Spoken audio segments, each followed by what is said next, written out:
Well, hello, and welcome to yet another exciting episode of Skeptics and Seekers. I'm your host, David the Skeptic, and I'm joined by the usual suspects, but I am not joined by any Christians this week. We had a little bit of a scheduling snafu. My bad. Sorry about that. And so, what we're going to do is we're going to do a all skeptic show this week and an all Christian show next week. And so our Christian guests that we were expecting for this week, we'll have them next week. I'm sure they'll be responding to some of the things that we say. I hope that they take on a similar format that we take on today. This should not last long, but it should be very informative. So here's the outline that we're going to do. First of all, let me introduce our guests who need no introduction, and so I'm not entirely sure why I'm taking the time to do it. We've got Matthew from Still Unbelievable in Proscenium. We have got Andrew from Still Unbelievable in Proscenium, and we've got me, Skeptics and Seekers, and whatever life throws at me.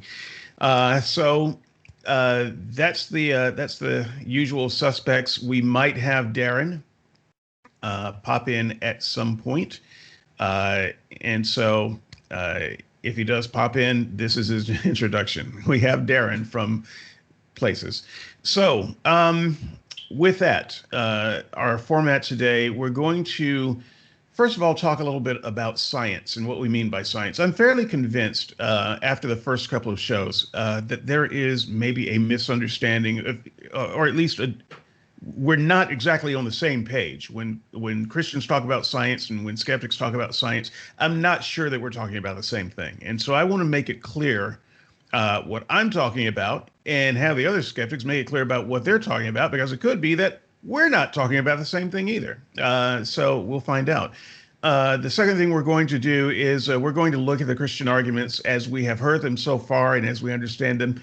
We're going to see what we can agree with there and where we don't agree, so we can find out where the breakdown is and how well we're understanding what's being said. So Christians who are listening to the show, please respond in the comments and let us know where you think that we are misunderstanding your argument. You can get to the comments, skepticsandseekers.squarespace.com. You can send an email. I will read it, skepticsandseekers@gmail.com. And then finally, we are going to try some real world examples. We're going to show our work. We're going to go from A to Z. Here's a case where we do not have knowledge. We're going to go through the process, see if we can get to knowledge using a process and just see how that works. We're going to show our work because somebody should. So here we go. Step one. Science. And I'm going to go ahead and kick us off. I really do believe that there's some misunderstanding there. When I hear kind of a mixed message from Christians, and it's mixed to me, and I hope that Christians can maybe clarify their position on this, because sometimes I hear Christians saying there is absolutely no contradiction between science and religion. None. They're completely compatible, completely in sync. And then other times I hear Christians using science as if it were a dichotomy. It's either science or something else, and using science in kind of a negative terminology. And so I'm not entirely sure what Christians mean when they say science. And then when Christians talk about scientism, as if that's some kind of an insult. I'm not entirely sure that's an insult, honestly. But when I hear that, I think to myself, I don't think that we're talking about the same thing. If you think that that a belief that science is all there is a bad thing, then you're not thinking about science the way I'm thinking about science. So how am I thinking about science? Let me start there, because that I can tell you. Science is a methodology. It's simple as that. It's a method that contains some things. And the method, the underlying purpose of the method is to get to a point of knowledge while eliminating human bias, and to the degree that we can, human error, to a way that we can recognize and eliminate false positives and false negatives. and come to the best conclusion that we can using a rigorous method. And so if you say, well, you're being scientistic, I would say, yeah, I'm being methodical. What is wrong with being methodical? It doesn't, there is no implied, for me anyway, when I use it, there's no implied empiricism. It's not like saying, well, the only thing we can test is bricks and mortar. We can only test atoms. No, I'm not saying that at all. If there are other things besides atoms to test, you would still use science to test it. You would still use a methodology that eliminates human bias and tries to detect and eliminate false positives and false negatives. That's what we're doing. And so if you're saying, well, science can't be used to understand this truth or that truth, or that's this type of truth, we're not talking about the same thing when we're talking about science, because you should be able to use a methodology on any knowledge claim. And that methodology, if you're going to trust it, it should do its best to eliminate human bias and to identify and eliminate false positives and false negatives. There are other aspects of science. For instance, we want it to be repeatable. Well, why do we want it to be repeatable? Because if you just do it once, that may be an exception to a rule. We don't know, or it may be a mistake. It needs to be repeatable. Another reason it needs to be repeatable is because other people need to be able to come to the same conclusion as you. And so if you have a conclusion and you have a method, but no one else can use it besides you, it may or may not lead to knowledge. I don't know, but it doesn't lead to my having knowledge because I can't use that method and repeat it. And so what we want science to do is be repeatable, usable by other people, and we also want it to be predictable. We want to know that if your conclusion is right, then this test should show that. That kind of lets us know when we're on the right track. And when our predictions come up wrong constantly, we have reason to question whether our conclusion is actually right. So science has built-in mechanisms for that. And finally, as far as eliminating human bias, we want to eliminate the possibility that one person or one set of persons with a set of beliefs comes up with one answer that can't be arrived at by other people. And so, once again, when we talk science, we're talking about a methodology. We're not talking about assumptions about the universe. Whatever your assumption about the universe is, there should be some type of methodology that you can show where you came to that conclusion and that someone else can use to come to the same conclusion. This is what I mean by science. Matt, what do you mean by science? Well, you've said pretty much all of it. Yes, science is a methodology. It is a process by which we test or validate a claim that we want to make, regardless of what that claim is. And yes, that methodology can also be used to test the assumptions that we bring there. Or if it's not being used to test assumptions, we need to declare those assumptions up front and have something else that tests those assumptions. But what we're testing now based on those assumptions is this other claim. And if the test doesn't pan out, then we go back to the assumptions as well. So there are lots of things that science does and science will do for us, because the whole point of having a methodology is you fit into that methodology the tools that you need to achieve the result that you're trying to get. And the other thing which I think is really important about this whole science conversation is being wrong is always a valid option. Being wrong does not disqualify you from learning something. Being wrong will still teach us something. It teaches us how something doesn't work. It helps us to fine-tune what it is that we're trying to validate. It helps us to fine-tune any assumptions that we've brought to a scenario. Being wrong is absolutely welcomed. I remember the whole thing about the Higgs boson a few years ago. There were lots of science podcasts that I listened to where people said, I hope they fail to find the result because we'll still learn something and it'll mean there's still something we need to look for. in the whole argument, in the whole conversation about science and methodology behind it, being wrong is welcomed.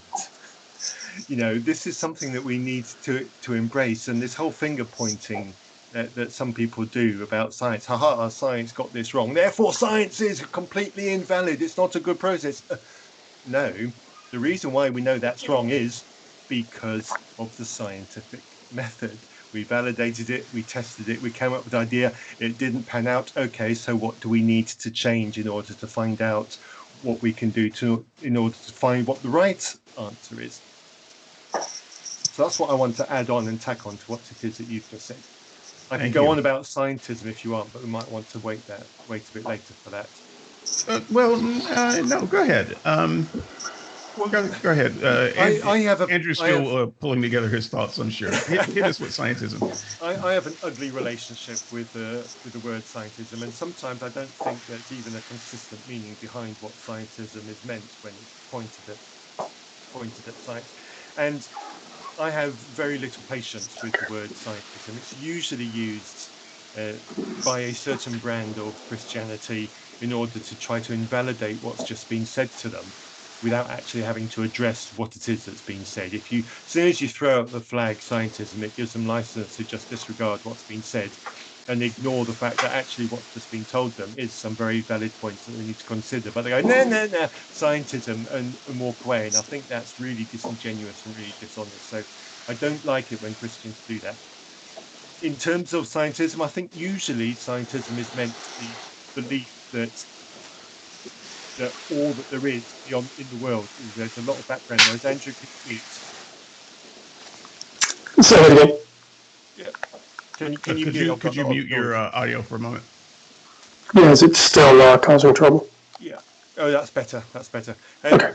Yeah, scientism is often meant to say that the person who is being accused of scientism holds the belief that there is nothing beyond the natural. But that kind of belief normally lives in naturalism, and there are probably good reasons for that.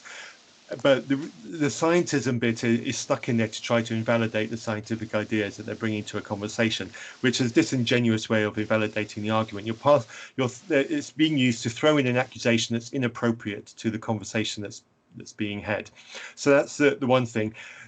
Sometimes scientism is used slightly more lightly, where someone might, which is sometimes where I sit, where I might use the argument, say that everything that we know in science points to stuff that is natural, and the stuff that we're unsure about, well, we can't be certain because we're unsure about it, but what we do know is natural, and science shows that.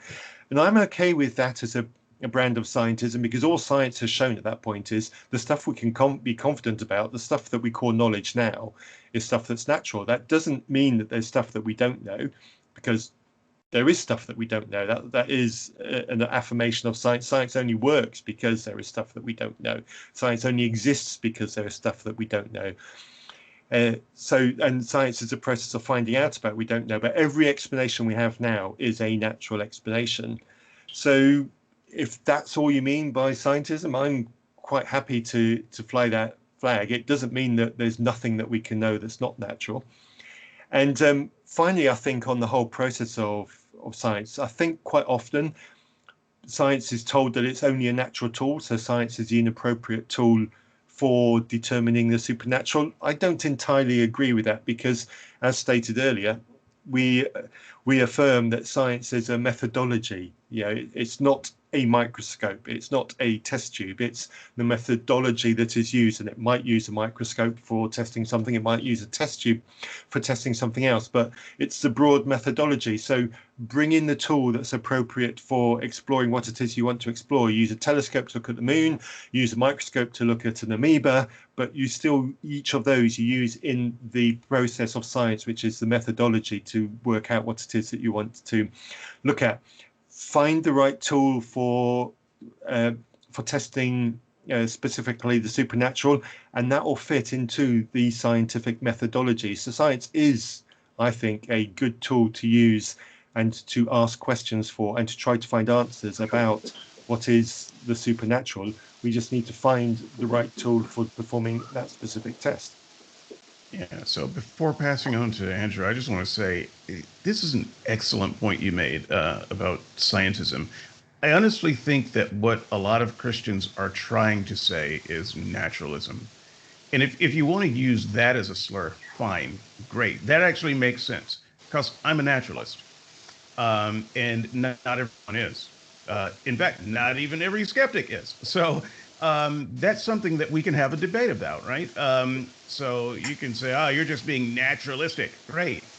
Yes, I that may be true. You've uncovered one of my biases.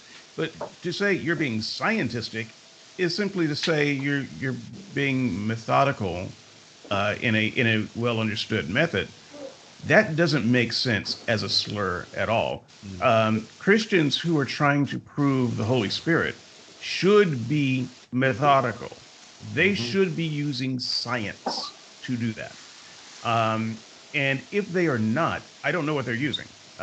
If it's not a method that can be understood, demonstrated, repeated, I don't know what we're talking about at that point. So I appreciate you bringing out that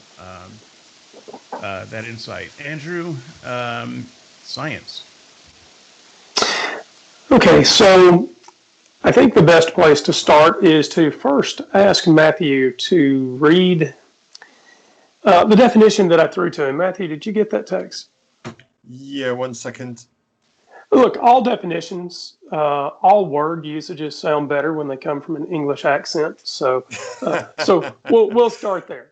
All right, okay, I've got that. So the definition, you said, science, the intellectual and practical activity encompassing the systematic study of the structure and behavior of the physical and natural world through observation and experiment. Okay. The world of science and technology. Okay, sorry, carry on. No, that's it. So we could have just started with that, and then that long monologue, Dave, you could have just left out. Okay, but I think it is possible in this conversation about methodology to get far too hung up on the word science. If we were to ask in any conversation where the word science is being used, just to have the participants replace the word science with the word reason, we would probably get further. There's a sort of phobia around the word science at the moment. And I don't know exactly why that phobia exists. I don't know why the word is so divisive. And it might be that we would, in this conversation, find a population of people who would defend the territory that while it is true that all science is reason, it might not be the case that all reason is science.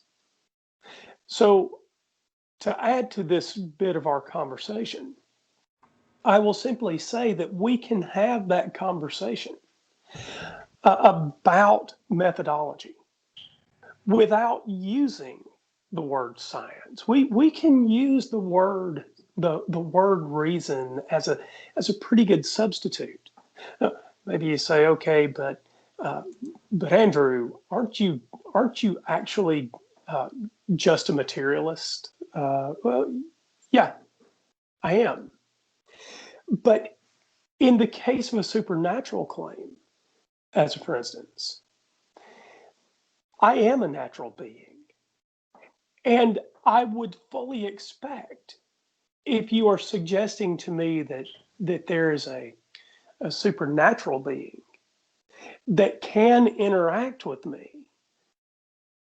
it's going to have to do that on the basis that I'm and I'll use scare quotes here too, natural being, right?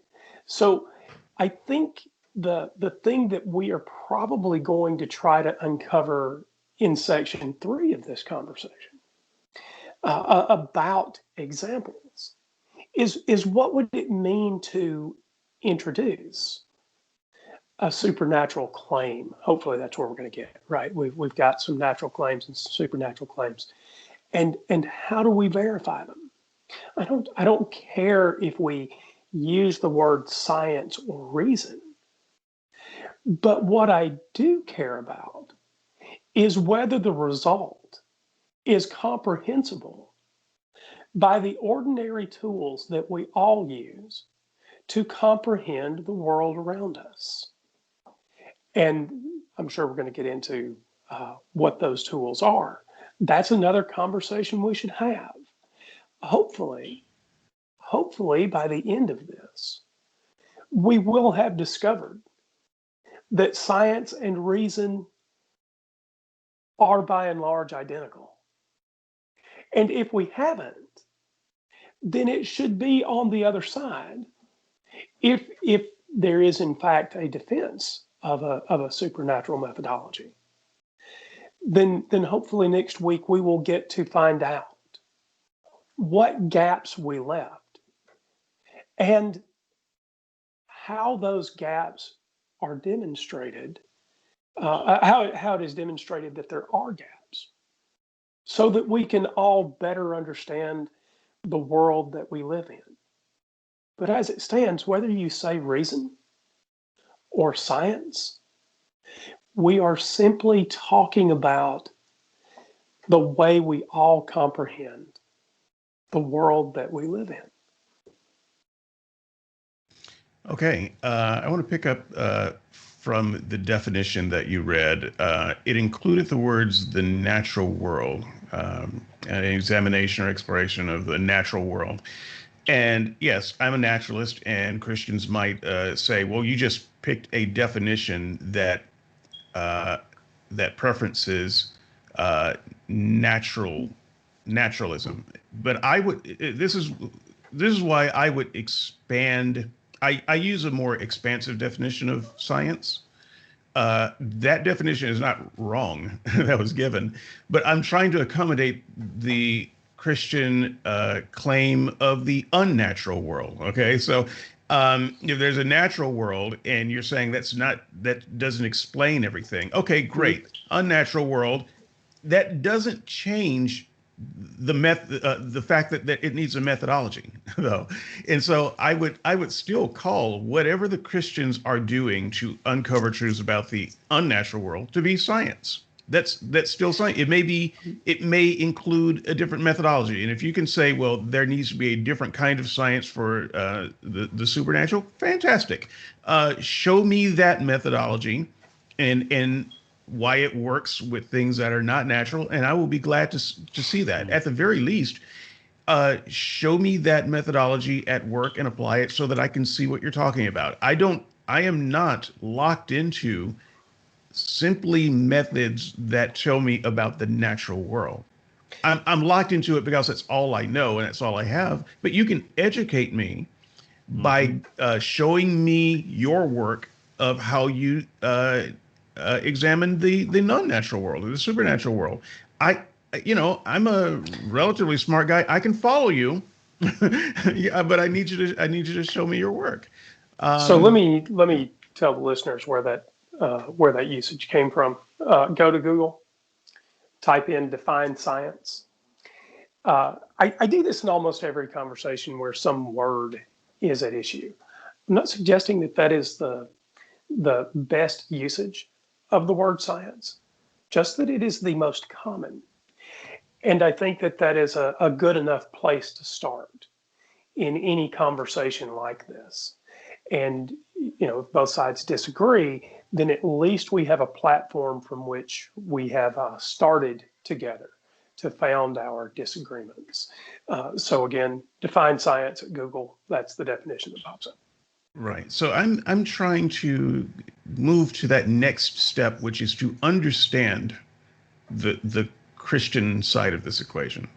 And so I'm already at the definitional point. I won't accept that we break down there. I think that we can find a bridge. But I already know, I can already hear the Christians in my head saying, and there is the Holy Spirit. You're just preferencing naturalism and materialism in your definition doesn't even make room for the possibility of something else. And so I just want to say to you Christians out there, I am making room for something else. I am just interested in methodology. That's really what I'm interested in. Let me see if I can try to bring some Christianity into this thing so that next week there will be a link in the chain for them to hook onto.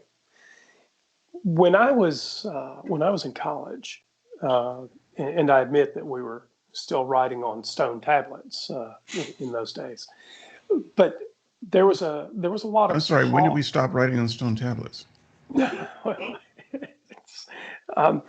Okay, no, you can't get me to chase that. It's a good try though. So when I was in college, there's a lot of talk about two things: hermeneutics, right? This is the idea of taking the Bible and pulling it apart systematically to find the things that God wants Christians to know, right?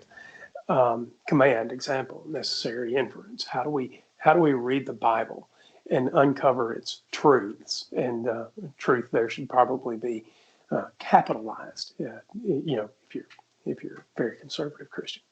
So hermeneutics and apologetics. Christian apologetics, the idea being to make a defense for Christianity. And I think that those pursuits necessarily link to two more secular pursuits. Hermeneutics is just going to be that branch of human thought having to do with rationality. How do we read something and comprehend it? Now, you call it hermeneutics, right? And it sounds like it has a lot more gravity. But we are really just talking about how to understand something that we read in some clear and systematic way. Christian apologetics is an attempt to use scientific tools to back up claims in the Bible. I'll say that I think apologetics starts on the wrong foot. To start with the proposition that the Bible can be defended using science, I think is the wrong way around. You should start from a more neutral position. But if you're honest about it and you say, look, I tried to defend Christianity, I did whatever I did with the Magic Apologetics toolbox, and hey, it didn't work out. Okay, because you can start in the wrong place and end up with the right conclusion, but it's harder. So I'll give the Christians that ground to start from. It's not that we are unfamiliar with the tools that the Christian would use to set out to defend the Bible, both through sort of abstract reason, through hermeneutics, and through Christian apologetics. And I will simply want to know what these things have that we're all missing, right? I read the Bible. I read it a lot, as I said last week. I took classes for 5 years. I don't get out of it what they do. What am I missing? And none of us are scientists, unless you guys have some background that I'm not familiar with. Matthew, are you a secret cosmologist back there somewhere and we just don't know? Probably. Yeah. So none of us are scientists. But when we read the regular science, both from the apologetics perspective and the, in scare quotes, secular perspective, I'm not convinced by what I see out of apologetics. So I'll ask again, what are we missing? Using the tools that apologists claim to be using? They claim to be using science tools. So what are we missing? So let me move to Matthew here, because I want to. Matthew's a very agreeable chap. Did I use chap correctly there? You did, absolutely. There's chapstick and you're almost English, yes. Okay, but don't use chapstick like that. That's something different. Matthew is a very affable chapstick. No, that feels wrong. Okay. That is definitely wrong. Okay. So Matthew, maybe you can tell me how you understand the Christians so far on what they're saying about epistemology, and what are they getting right? They're getting right the idea that the stuff that we know, or the stuff that we claim to know, needs to be justified, and that we need to go through a process to arrive at confidence in the stuff that we know. They're getting that right. Where I think they're getting it wrong is the fine-tuning of the methodology that they're using. I've seen and heard phrases along the lines of in internal confirmation of the Holy Spirit. That's just fancy words for it agrees with what I want to be true, which isn't a validating epistemology. That's just you've come to the conclusion that you prefer. Yeah, green bingo, I'm right. That is not how you arrive at what you're being right. So I think quite often what some Christians are doing is they're not seeking confirmationary conclusions from independent sources. They're just using a fancy process to self-agree with themselves. And I think that's where they're making mistakes. So when I hear Christians talk about epistemology and coming to truth and knowledge, I hear them saying a lot of the same things that I say. And I think they would say that, at least for the first part of it, they agree with me, but where they differ is, but I don't go far enough. So they would not deny all of the tools that I identify for learning truths about the universe. They don't deny that, but they would say that I'm missing some things with it. And so for me, I think the biggest place where we may have a disagreement would be to come to something that I would think of as knowledge. I would need to use a systematic approach, and that is what I call science in general, that systematic approach. And to come to what they call knowledge, I am missing the systematic approach there. I don't see it. I don't see, when they explain, well, how do you know that the Holy Spirit spoke to you? I don't see them giving a methodology that I could, put into bullet points and have someone else try and come to a similar conclusion. It seems to be all very individual or one-off. And so that means I can never confirm for myself what they have confirmed for themselves, because it's not a transferable system. And for the things that I know, it is a transferable system. I can have them go through the process that I go through, and they can come up with the same conclusion, or at least understand how I came up with that conclusion. So I think that's where the breakdown is. I would also agree with some of the Christians who say that our senses are not intended to point to truth. I think that is correct. Evolution has nothing to do with truth. Mm-hmm. Some of the best survival traits, depending on where you are in the circumstance, is to believe a lie.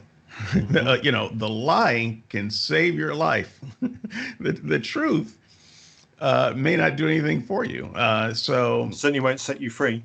Yeah, no. Truth is not always a thing that's going to get you to the next step. And so if you believe a lie that the sound you hear in the bush is a bear, you're going to run like hell. Well, it may not be a bear, might be a lion. But the point is, truth has nothing to do with it. So our senses give us information about the universe that help us survive. It doesn't give us information about the universe that is necessarily in and of itself true. And so if we want to come to knowledge, we do have to apply mind to our senses. So we can't just say, I saw something, I heard something, I felt something, I tasted something. Our senses are not fine-tuned for truth. And so we have to go further than that. We have to try harder than that. And our methodology has to be robust enough to get us past that first answer to something closer to truth. Truth takes effort. Mm-hmm. Andrew, did you want to add something? Well, just about methodology here. This last week's Atheist Experience 25.06. That's 2/7/2021, February 7th. The first caller is an interesting problem for this part of our conversation. The first caller was hearing the voice of God. Now, is God, the Holy Spirit, Jesus? I don't know. It doesn't matter. The point is, this person is hearing the voice of God, right, by their own claim. And this person goes off to the doctor and says, I'm hearing God in my head. The predictable happened. The doctor prescribed whatever doctors prescribe for God voices in your head. And the person no longer hears the God voice. So this raises the obvious problem. A whole pack of problems here, isn't there? First of all, God seems to be subject to pharmaceuticals. But worse than that is lots of Christians would say, yes, that person was mentally ill.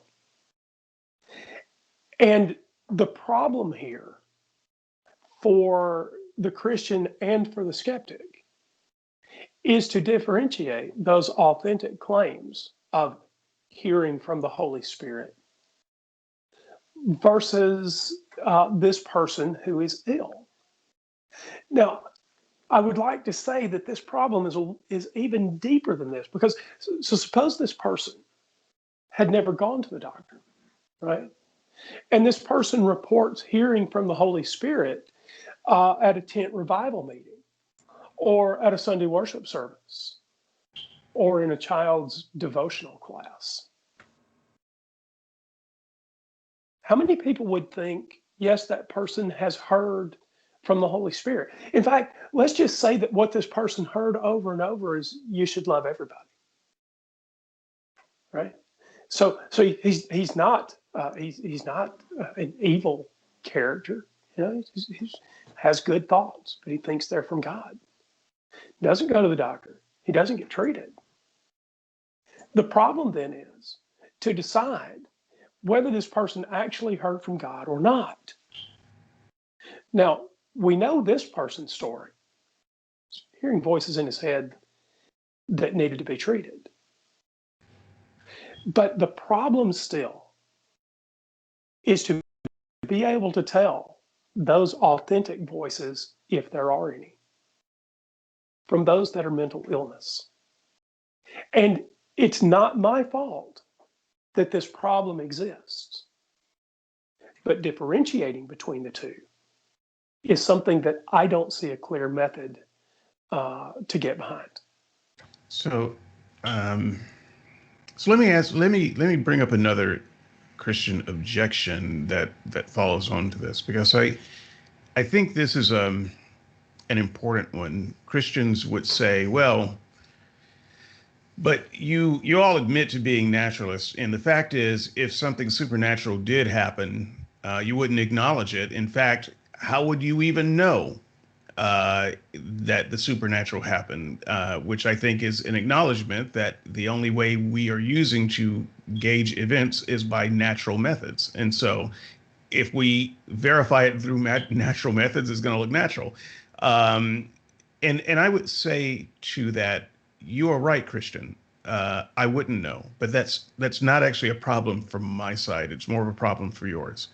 If something supernatural happened and I could not recognize it as something supernatural, then I can't confirm the supernatural. I can't confirm it. I don't know. I would have to have something confirmative to show me that it's supernatural, and it would have to go beyond the natural tools that I have. And so the fact that I cannot confirm your Holy Spirit, never mind the fact that I don't believe that it exists, but if it does exist and it speaks to me in my heart some way, I wouldn't recognize it as supernatural. I would recognize it as heartburn and possibly some hallucinogens. So if I can't distinguish the natural from the supernatural, then you're right. I have no way of recognizing the supernatural, and that's not my problem. The supernatural has to distinguish itself in a way that I would know the difference, and it seems to be doing that so that you can know the difference. And I'm interested in how you know the difference. But for my part, I've never experienced a supernatural encounter that could not be explained naturalistically. And that's just with the limited explanations I have. Never mind the possibility that there are things in this universe that I simply don't understand. It's more than a possibility, it's true. And so, yes, I would be inclined to say that if something happened to me and I couldn't explain it, most likely that's a natural thing, but I don't have enough evidence to say it's not natural. And there's nothing experiential within me to tell me that it's not natural. So what do you expect me to do, Christian, with that? You're right. I wouldn't recognize the supernatural. Now, where do we go from there? But wouldn't they say, David, so it seems like we had this part of this conversation. It seems to me that their claim is that they are recognizing that a thing is not natural. That these claims of the Holy Spirit are things that they're experiencing that are not natural. And so I'm curious what your thoughts were to that, because that's actually the claim. They are recognizing a thing that is not natural. Well, the thing that comes up is specified complexity. Dale brought that up last week, and I certainly appreciate that. Never mind my somewhat disdain for Dembski on this. Sure, specified complexity, that's an interesting idea, but all you're saying is that an event is rare and that someone had, put some religious context behind it. So it's kind of like the doctor says that the cancer is inoperable. You prayed that the cancer goes away, and the next morning the cancer has gone away. Okay. That sounds like the type of thing that is very rare. And yet we know that it happens even for people where there's no prayer. Where there's no prayer. So it sounds like, if you're saying that's a 1 in a million chances that would happen, great. We had more than a million events yesterday. So it sounds like it won the jackpot. But 1 in a million chances just means it's rare, and that happens. But speaking of rarity and how we are so incapable of understanding large numbers, someone put it this way. I might have the math wrong because the numbers are too big for me to do in my head. But someone was saying, we are unique. We're like 1 in a million. And the person they're talking to says, okay, so then that means that there are like 7,000 people just like you then. There's 7 billion people on the earth. Do the math, people. I don't know. They said there would be no math. But if you're a 1 in a million snowflake, then there are lots of snowflakes on this earth just like you. That's what the law of large numbers does to you. And it shows how badly we understand um, things like probability when it comes to a large number of events. So yes, I would agree with Dale. Yeah, that sounds like a rare thing. Doesn't sound unnatural. Yeah. For me, there's a different problem here. Let's say that you found a physical thing that falls outside the bounds of probability, right? It seems to me that the problem is not in theory. There may not be a problem with finding that thing that falls outside some probabilistic bounds. The problem is going a step further and saying, I now know it's supernatural, without being able to identify the mechanism by which the thing falls outside of probabilistic bounds. You were about to say something, Matt. Yeah, I was. I'm in danger of being sidetracked by Andrew talking about probabilities, but let's come back to that later. Probabilities are fun, aren't they? David brought that up. I didn't. Don't try to pin that on me. I think it did come up in the last one, so it's probably something that we should address, but I don't want to go there just yet. It does seem to me, though, when talking about the whole natural-supernatural distinction and whether the cause of something is natural or supernatural, there's a lot of incredulity at play here. And this is where I struggle to engage with some of what Christians say, and dare I say it, even lose respect for some of the individuals who say some things. You know, there's a whole famous case from the whatever it was, the Kitzmiller trial 15 years ago now, and Andrew and I had a fabulous conversation with what's his name, Glenn Branch from NCSC about that trial. So go over to Still Unbelievable and listen to that. But in that case, they brought up the whole flagellum thing, and the flagellum's got some components in it, and all these components together form this motor. And you take the parts, you take any of those components out, and you cease to have a functioning motor. And that's the whole basis of this irreducible complexity. However, and this is the argument that scientists make, it doesn't mean the scientific argument isn't that the motor was always there. The scientific argument is those bits did something else, and it's through mutations or whatever that they managed to find themselves in the configuration that they are. And yes, the theist listening just might say, hang on a minute, you just described a miracle. Well, depends how you want to define miracle. Let's leave that to the side for the moment. But it's what David said, sometimes a rare thing will happen.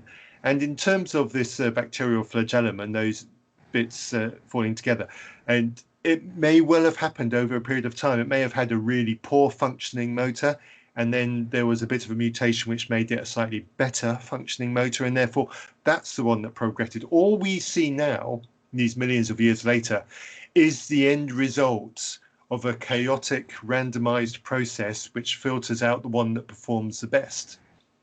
That's all we see. We see the end result. We don't see all the dodgy ones which didn't work. We don't see all the ones which resulted in the death of the bacteria. We don't see a billion failed mutations which produced nothing of benefit whatsoever. All we see is the fortunate sequence of ones that landed here, but they didn't happen in a set specified order to get there. They happened by mistake, they happened in a random way, and they happened with an awful lot of errors and failures along the way. So to look at the end result and go, how could nature have produced something that's so glorious just like that, just by sheer chance, just by sheer accident? Well, you're actually not quite looking at it right. It started off very basic, very crude, very simple, and it's a process. And yeah, there were huge numbers of rejected and dead bacteria along the way. If you want to say that can only exist because of a supernatural God, then I want to see why and how that is the case. There is a natural explanation for us getting to the bacterial flagellum. There are papers on it. It is because of that trial, it has received so much scientific scrutiny. You can go to various places to read lots of different ways in which we can explain that naturally and quite sufficiently as well. I'd like to see that same level of scrutiny paid to a supernatural way of doing it, but we don't. And what we see, we do actually, effectively, but not the same level. Don't forget that I used the phrase the same level. Yeah, we see some scrutiny, but there's a lot of missing gaps. And then there's a lot of credulity being placed there in terms of, oh, I don't understand how that could have happened naturally, therefore God. And that happens way too often. I want to see some greater detail. So you wanted to contradict me, Andrew? No. I was going to go in by way of raging agreement. Oh, right. Okay. My apologies. No, so it's okay. I'm too used to disagreeing with you. Don't worry, I'm going to stir some disagreement later. Awesome. So you were talking about our ability to sort of systematically observe the failures, and I'm sorry I didn't come with the URL for this because I had no idea that you were going to talk about this sort of thing. None of us had any idea we were going to be talking about any of this 30 minutes ago. But I did just recently read an article about COVID-19. Well, in this case, actually, SARS-CoV-2, the thing that causes coronavirus. So, because we are aware of mutations of the coronavirus, like B1.1.7, I think that's the Southern England variant, or at least that's where we found it first. We are sequencing coronavirus in an incredibly systematic way in labs all over the world. And as it turns out, there's a database of coronavirus variants that's made its way into the database. There are, and again, I'm sorry, I don't have the numbers in front of me because I didn't know I was going to have to bring them. But there are at least thousands of variants that we found that didn't turn out to survive in the wild very long. They didn't become prominent coronavirus strains because their survivability was simply not up to the task of surviving very long in the wild. And so we do have the sort of thing that you're talking about, that you were appealing to, Matthew.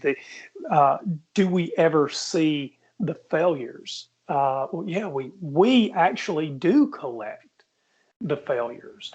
And the reason that's important is it makes it look entirely natural.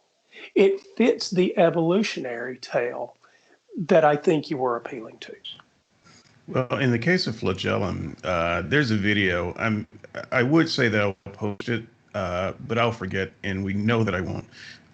But someone can look it up. There's a video where a scientist, in fact, it was done in the Dover trial. So there's a Dover trial video, and in that video, one of the scientists put up a video debunking the flagellum idea. I think that's where I saw it. But we do, in fact, still have the intermediate stages of that particular motor that we can see from other things. Okay, this is that motor without the critical component, and over here's the motor with that critical component. Those two things still exist. But the idea that it couldn't exist without that component, Matthew is exactly right. It existed, just not as a motor. It served another purpose. It's kind of like, if you can imagine humanity 1,000 years from now, and whatever the Dembski of 1,000 years is like, he would say, but look around, judges. You see all of the infrared and ultraviolet data that shows us reality. Can you imagine a human eye that can't see infrared and ultraviolet? It would be utterly useless. There's no way that nature would come up with an eye without infrared capability. That's, it's too complex. And yet I suspect that one day, if humans keep evolving, we will be able to see more of the spectrum. Why not? Because we can see more today than what could be seen with earlier eyes, and we have examples of earlier eyes in other creatures like fish. And you talk about the fisheye. Is that useful? You better believe it's useful. We make fisheye lenses today to duplicate some of the effects of earlier lenses and natural camera systems and things. And so, there is a great deal of credulity in the idea of, well, I can't see how some kind of intermediate stage of this thing would be useful. And the fact is, we are right now living an intermediate stage of humanity. Because if humanity lasts another 1,000 years or 10,000 years, it's going to look different than it is today. Just like humans 10,000 years ago didn't look like us. And 100,000 years ago, it didn't look like us. Their backs weren't as straight. Maybe their fingers and toes were longer. Their feet were broader. Their jaws were more Jay Leno-like. Their foreheads a little larger. Things like that. We have evolved to look like we look. This is not how we came out of the slime looking. And we have abilities today that maybe they didn't have then. And I suspect that 10,000, 100,000 years from now, we will look like the Neanderthals to them. And maybe some of the Dembskis of that time will be denying, that it could possibly have been natural. So that said, I know that there's some of the things that we're going to get back to. I just want to do one more round of us trying to pick out some of the things specific to the Christian epistemology. And I'm not looking to criticize it, Christians. I'm really looking to understand it and to find parts of it that I can agree with. And I think that we have each given a round, but I think we can do better. So I'm gonna push us to try harder and do better for one more round. And so for me, I'm going to add this, just go straight to the spirit element, the substance dualism kind of thing, that we're not just physical, but we are also spiritual. So what would that get us? Let's say there's a spiritual realm and some component of us is made of the stuff of spiritual realm. How does that help us understand the spiritual realm? So if it is the case, let's just assume that, okay? Let's lay aside your skepticism and let's just assume that that is true. What should we expect then? If there is a spiritual realm and some part of us is of that realm, the spiritual realm should be recognizable to us in some way. Just a moment. I don't want to be accused of just throwing out the problem and letting other people deal with it. I'm trying to deal with it even as I express the problem. Because this is a central part of Christian epistemology, I think. Their epistemology is there's more going on in the universe than what you see with your eyes. Great. So I want to access that if I can. If I am part spirit, even mostly spirit, I would expect to have an awareness of other spiritual creatures. So I think that's the first thing that comes to mind. So if there are angels walking around or demons walking around, I should have some internal confirmation that these beings are there. They shouldn't be completely invisible to me. And I don't know what that awareness would look like or feel like, but I should have the awareness, kind of like in scary movies when someone senses a ghost, and they don't see them, but they shiver, they feel, they feel like some kind of presence. I would think that it would be something like that. Um, and for my part, I just can't sense anything on a non-natural level.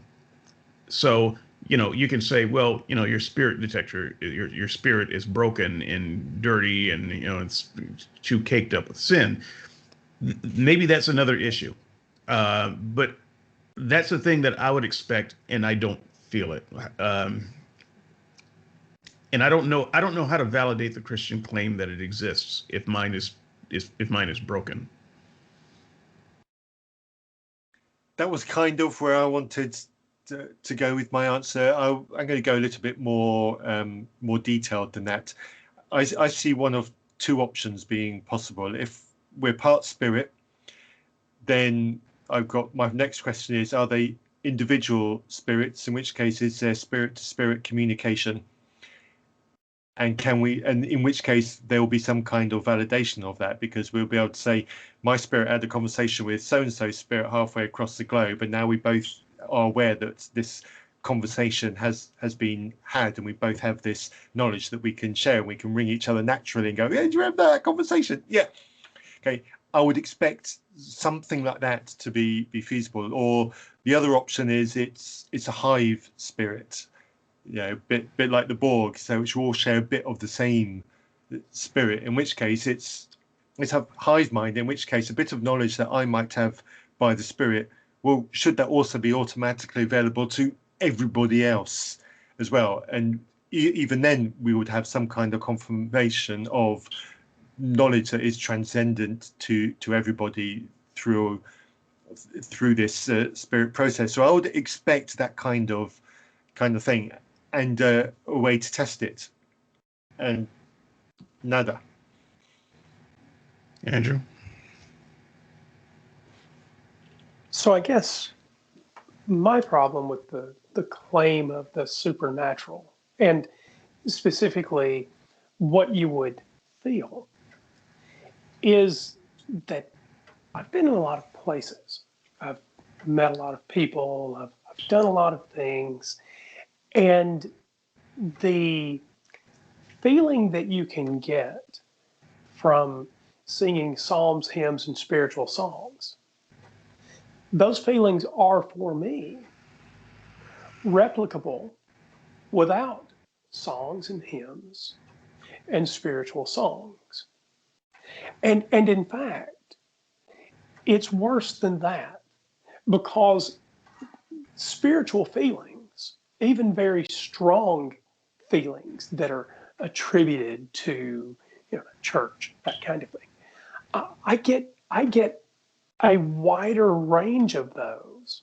I can reproduce those experiences without spiritual tools, but I get a broader range of feelings when I just say, okay, I had that church experience. What other experiences are there in the world, right? And so we don't even have to appeal to drug use. And so my problem is this: I can reproduce these spiritual feelings, I'll put that in scare quotes, with entirely non-spiritual tools. I can get a broader range of these good feelings. And I will also say that in some cases, those feelings can be even stronger. And because that is the case for me, I find no reason to think that those feelings that before I had non-spiritual sorts of experiences that were on that continuum, because I can have these without anything like spirituality, and some feelings better than those, and because I can get them entirely from the physical world, I see no reason to think that there is a spirit that caused any part of those feelings to begin with. Okay, so well, that didn't help. Phase three, we didn't get to a place where we're articulating the Christian idea in ways that we can break down and say, okay, there may be some merit here. I will say, just before going into phase three, if there is merit in the Christian idea, that there's spirit in a spiritual realm and things that you can know through the spirit, I am not denying that. So I want to say that clearly. I'm not making a counter argument to that. I am simply saying, if it is true, I have no way of determining it or experiencing it for myself, having tried all of the things that Christians suggest I do. In fact, I went on a campaign of having Christians just suggest, what do I do to get there? Me being who I am and not denying who I am, not lying about who I am and what I believe. How do I get from here to there? And, a lot of people didn't want to participate. Some people did. I did those things. I went off the board and I went to other places that had suggestions. I tried those things and more, and I'd never got there. And so, once again, I am not saying that there's not an experience that a third of the population has that I don't have. I'm saying good for you, but there's no methodology that you're expressing that gets me there. And all of the methodology that you have suggested simply has not worked for me. And so if the only methodology that you can suggest is, well, you have to believe first, I find that an impossibility. That's not a duplicatable method for me. I can't believe what I don't believe. I can study what I don't believe. I can try things that I don't think will work, but I cannot actually believe things that I don't believe. So you have to do better than that if you're going to help me build a bridge from where I am to where you are. But speaking of building a bridge, let's just see if we do any better. We may not do any better. We're talking all this high and mighty talk about systematic thinking and methodologies. Really? Show your work. You're all talk. You're all talk. So let's start with an easy one. This is section 3 for those of you keeping notes. Show your work.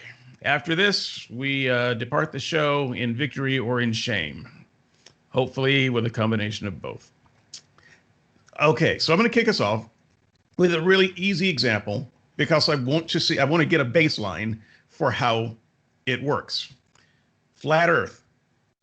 Once upon a time, everyone believed in flat Earth. They had no choice but to believe in flat Earth. Just look around you. It's flat. Have you ever been through Montana? it's freaking flat. Let me tell you what. The salt plains of Salt Lake City. What is that state? Utah. Utah, yeah. Salt in flat, baby. I did a cross-country drive, actually a few times, but one of the last ones I did took me through Montana and the Dakotas. Let me tell you, it's flat, it's boring, it makes you want to commit suicide because it's all just sameness. There's a reason they call it big sky country, because that's all it is. It's just a little thin strip of land in the horizon. It's just sky. It's just sky. There's not even a tree for miles. There's not a stump. When animals poop, it's flat. There are no mounds in these places. So, I understand flat earthers. They're all from Montana.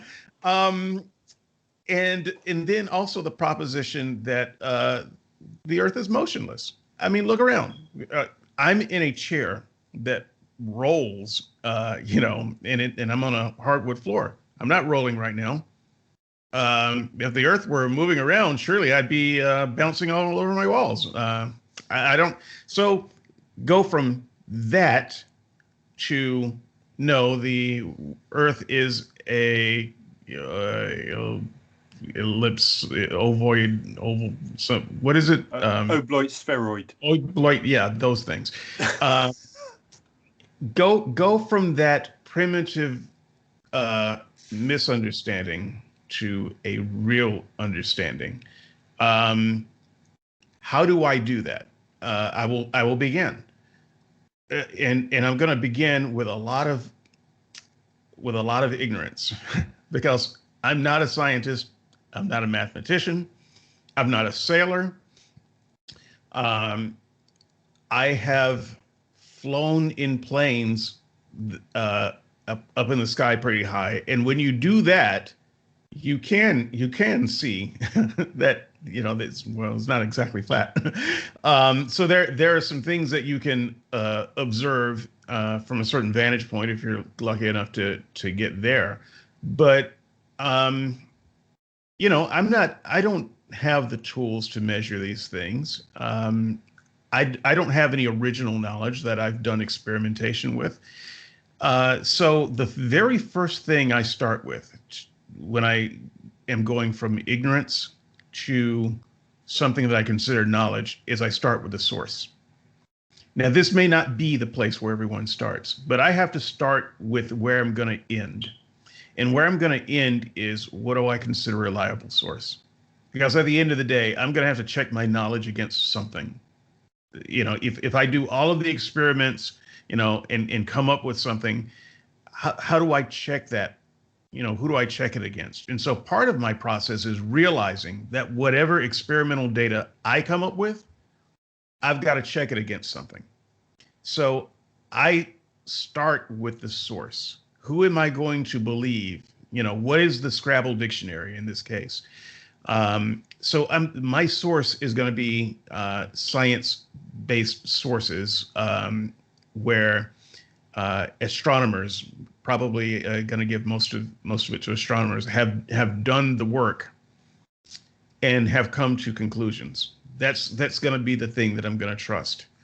And then they might give some suggestions of how one could go about reproducing enough in experimentation to show that the Earth is round. And so I might start there if they suggest some things that I can do, and try to reproduce that. But honestly, I can't reproduce a lot of it.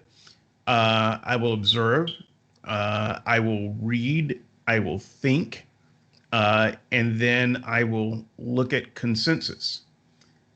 Because frankly, all of my senses that I have access to right now tell me that the Earth is flat and still. But I have read enough of the sources to understand that my senses are lying, and I understand a little bit about horizons and things like that. If I think hard enough, I can recognize that my senses are not telling me all that there is to know. But at some point, I've got to take a leap from what I can observe to who do I trust. And so I generally start with a case of who do I trust in my epistemological process. And sometimes, like in the case of historical criteria, I disagree with the experts, because there are things that experts conclude there that I think are wrong, and I've gone through a process to determine that. So it is possible to come up with a source that you trust and then do work and then come up with a place that you can disagree with. But I generally start with the problem. I start with the sources that I'm going to trust. I do as much experimentation as I can if it's something that I care about, and I try to understand it. But at the end of the day, I am going to land most of the time at the consensus of the sources that I think are authoritative. And so that's really how I get from flat Earth to round Earth, even though it defies all of my senses. Matthew, how do you get from flat Earth to round Earth? Physics, baby. It really is. And you can do experiments about this in your own house. Get a rubber balloon, fill it with water, and lie it in a pile of rubber balloons. what shape do they naturally try to form? They naturally try to form a round shape. Now, obviously, there's gravity that slightly deforms that, but essentially they try to form a round shape. If you were to make a cube rubber balloon and fill it with water, it would still try to make itself into a spherical shape. It is overcoming the natural shape of the rubber in the balloon to form what is a more comfortable shape for it. A droplet of water, a raindrop falling down from the sky, again, that is trying to be round. It will slightly flatten on the bottom due to the air pressure and the falling action, but you suspend that, it will naturally try to form a round shape. Get into the bath and make a soap bubble in your hands, then blow into it. When it closes up, what shape does it form? It forms a round shape until it bumps into something or something like that. But essentially, they will all form a round shape. These are things that you can do and you can test day in, day out, whether you're a child or a grown-up. It is pure, unadulterated physics. The round shape is the natural shape of things because of surface tension, and it pulls in on itself again. So when we get to the accretion disk of forming a planetesimal, those globules of dust and rock that all come together, they'll have a gravitational center in the middle.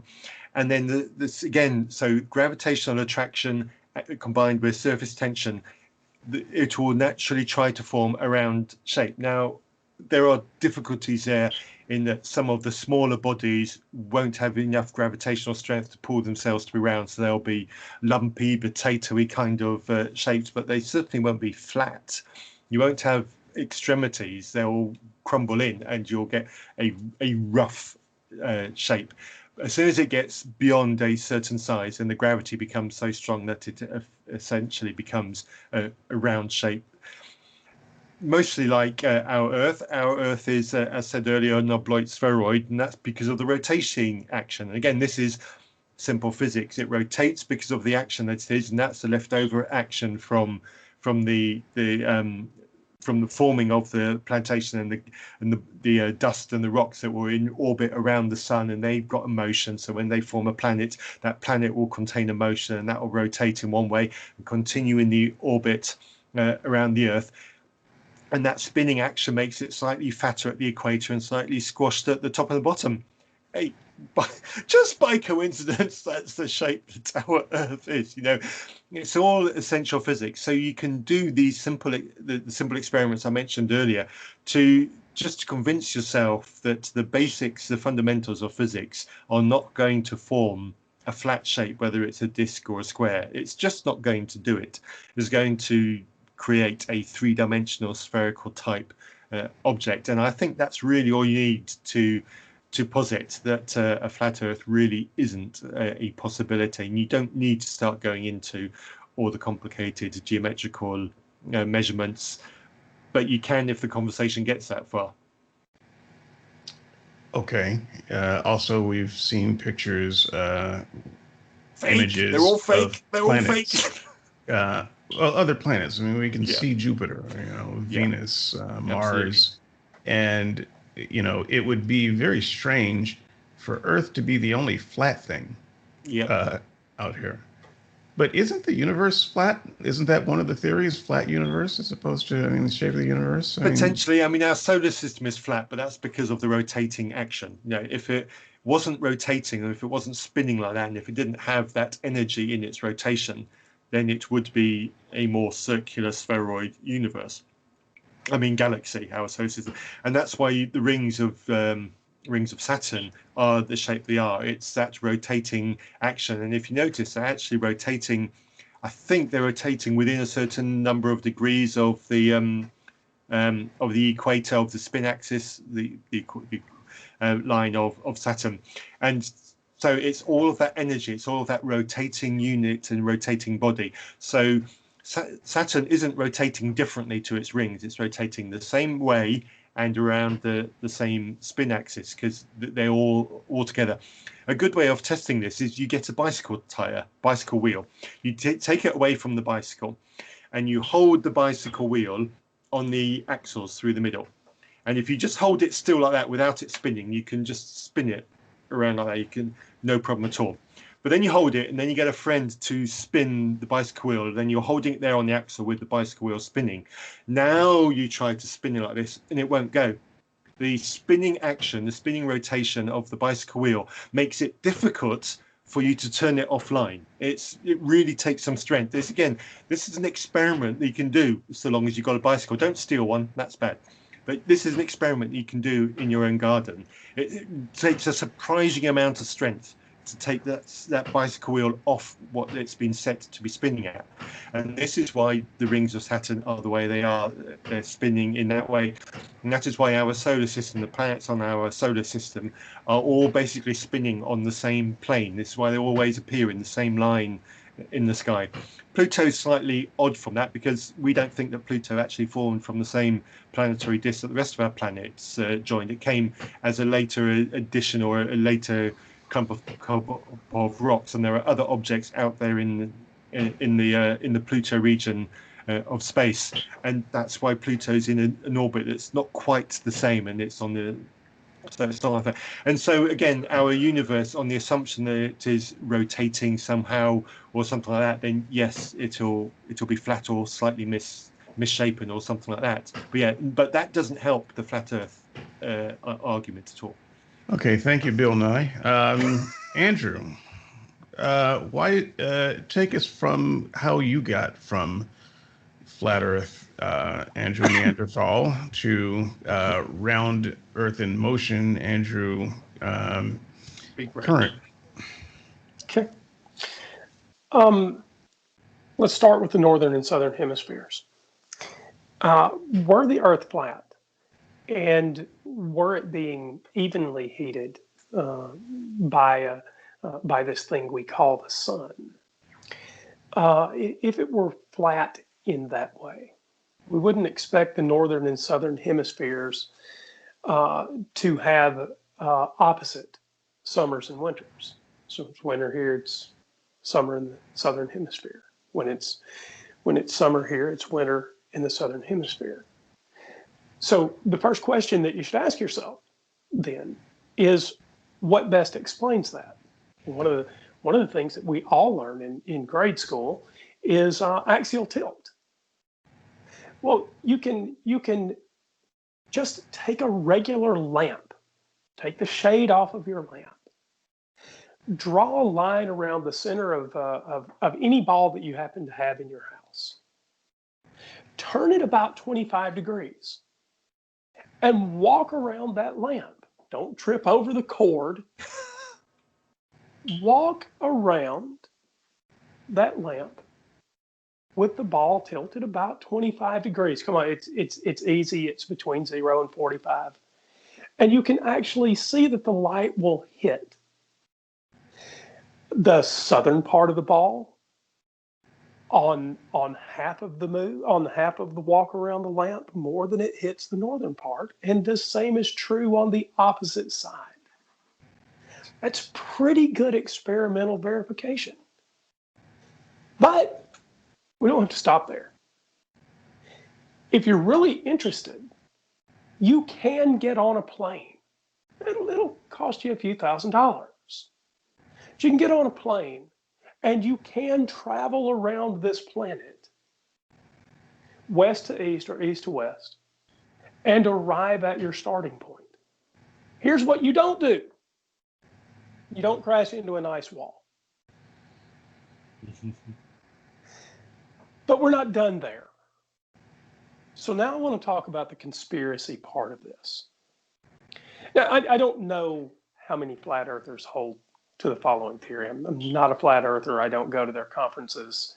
But we've all heard the idea that we're surrounded by a giant ice shelf, right?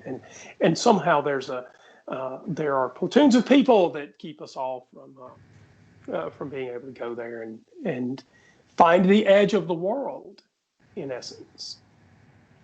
And I just want us to imagine for a moment, were that true, what sort of conspiracy that would have to be?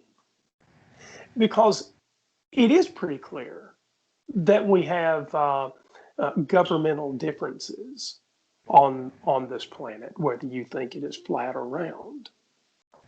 what is the likelihood that they would agree on this one giant conspiracy to keep everyone in every part of the world in the dark about a flat Earth? Well, it is not parsimonious with the more reasonable conclusion that yes, we do have satellites in orbit. Our GPS, by the way, GPS, there's a good indication.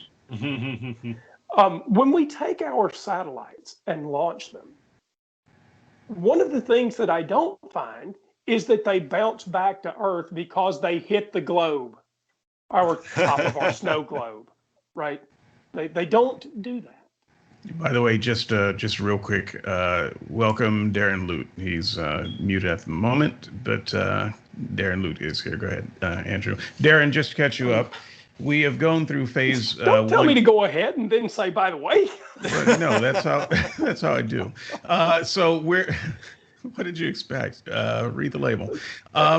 We're doing 3 phases here, and we're in phase 3. The first phase was to talk about science and what we mean about science. It was a good discussion. Wish you were there. You can maybe throw your hat into that when we get to you. Phase 2 was to talk about our understanding of the Christian epistemological method and what they might have right, what we can agree with, and where we think the biggest point of difference is. And the third thing that we're doing right now is we're going over some practical examples to see if we can get from the point of I don't know to a point of knowledge and trying to show our work. And so we're using practical examples. I threw out the first example of flat Earth. How do you go from the observation that the Earth seems to be flat and still to the knowledge that it is not? So Andrew is in the process of his answer. I think we're all caught up. Andrew. Yeah, one more, and then I'll leave it for Darren. So here's an experiment that you can do at home, and all you have to have the money for is a stick, right? So maybe you have to go buy a stick. That's all it's going to cost you. It's going to cost you a stick and a couple of minutes every day for a year. Take a stick, make it tall enough where the shadow is pretty prominent. Drive that stick in the ground. Don't move it. It doesn't even have to be particularly vertical. Drive the stick in the ground as close to straight as you can. And at some time every day, put a mark on the ground at the same time every day where the shadow of that, where the tip of the stick makes a shadow on the ground. Got to do it at the same time every day. Repeat this experiment for a year. If the Earth is flat, what you would expect is that there is no difference in where that dot occurs on the ground every day. The sun would rise in the same place and set in the same place, and there'd be no difference. But to demonstrate that the Earth does actually have some tilt, and that it is actually going around the sun, as you mark that location on the ground every day, you'll see a difference in where that shadow falls. Now, I'll leave it as an exercise to the audience to figure out what that shape is. You can actually look it up. But if the Earth were flat, the sun would just rise and set in the same place, and there'd be no difference in where you marked the ground. As it turns out, demonstrate that the Earth is round, all you need is a stick driven in the ground in your backyard, because there will be a difference over the course of the year. Okay. It's not flat. So to review, Matthew appealed to physics. Andrew appealed to experimentation. I appealed to authority. Mine is probably weaker. Also, well, because you see, even though we see the pictures of Venus and Mars and Earth as it happens, we still have to trust the authorities that show us the pictures. Yeah. Because we didn't take those pictures. We weren't out there. We didn't send that probe. We don't know. And so you still at some point have to trust the authorities to do it the way I get there. So I find it interesting that we all three get there in different paths. Darren, how do you get from flat Earth to the Earth as it really is? Don't you dare say buy it a really plane is ticket. flat. Can you guys hear me? Yeah. We can hear you. Okay, cool. I buy a plane ticket. Fly across the ocean so you're high enough to actually see the curve of the Earth. Mm-hmm. I mean, I could be patient enough to put a stick in the ground for an entire year, but quite frankly, I'm just not that patient. So, plus, I'm guessing a European trip is going to be a lot more fun. Have you, though, ever been in a plane high enough to see the curvature? I mean, you're giving me an experiment that I could do, but is that what you did? Well, no, because I've always just accepted that the globe that was in my elementary class was accurate. Okay, so you're appealing to authority like I did. Not really, because I didn't do that to show that it was true. I just always assumed it was because that's what I was taught. So what did you do to show it was true? Bought a plane ticket. So look, I'm trying to poke holes in the places where holes can be poked. I know that it is a matter of authority for me, and so no matter what experiments I do, and I can do all of those things that Andrew suggested, and the physics things that Matthew suggested, and I can say, yes, that seems right, but how do I confirm that with someone else? Yeah, well, see, I've never actually tried to prove it. I just always assumed it was correct. If I were going to prove it, though, you go to the beach, you watch boats come and go, and then you take a plane ticket and see the curvature of the Earth, and watch as landmass rotates into view. You can even do time your plane flights, taking into consideration wind and that kind of thing, because you're going to have different times depending on whether you're rotating with or against the Earth. So, Darren, I've got the feeling that you're just trying to lobby skeptics and seekers to fund your next vacation under the aegis of experimentation. That's not going to happen. Hey, my paper to request that. I will mail you a stick. It's going to be a matchstick, is it? Did you guys already go over the guy that tried to create a rocket? We did not. There have been a few. That didn't end well for him, did it? No, it never does. I was going to leave him out of this because we're trying to take it serious. Poor Elon Musk. No, we're not. It's not. Never mind. I know he went to the whole expense he of actually making a car that he could throw into space, and somebody just did it in a home backyard rocket. Yeah. Well, he ended up killing himself. I don't know why he didn't just buy plane tickets, because the height of the rocket wasn't going to be high enough for him to actually see the curvature of the Earth. So maybe he thought that was rapid, unscheduled disassembly. That's what he went through.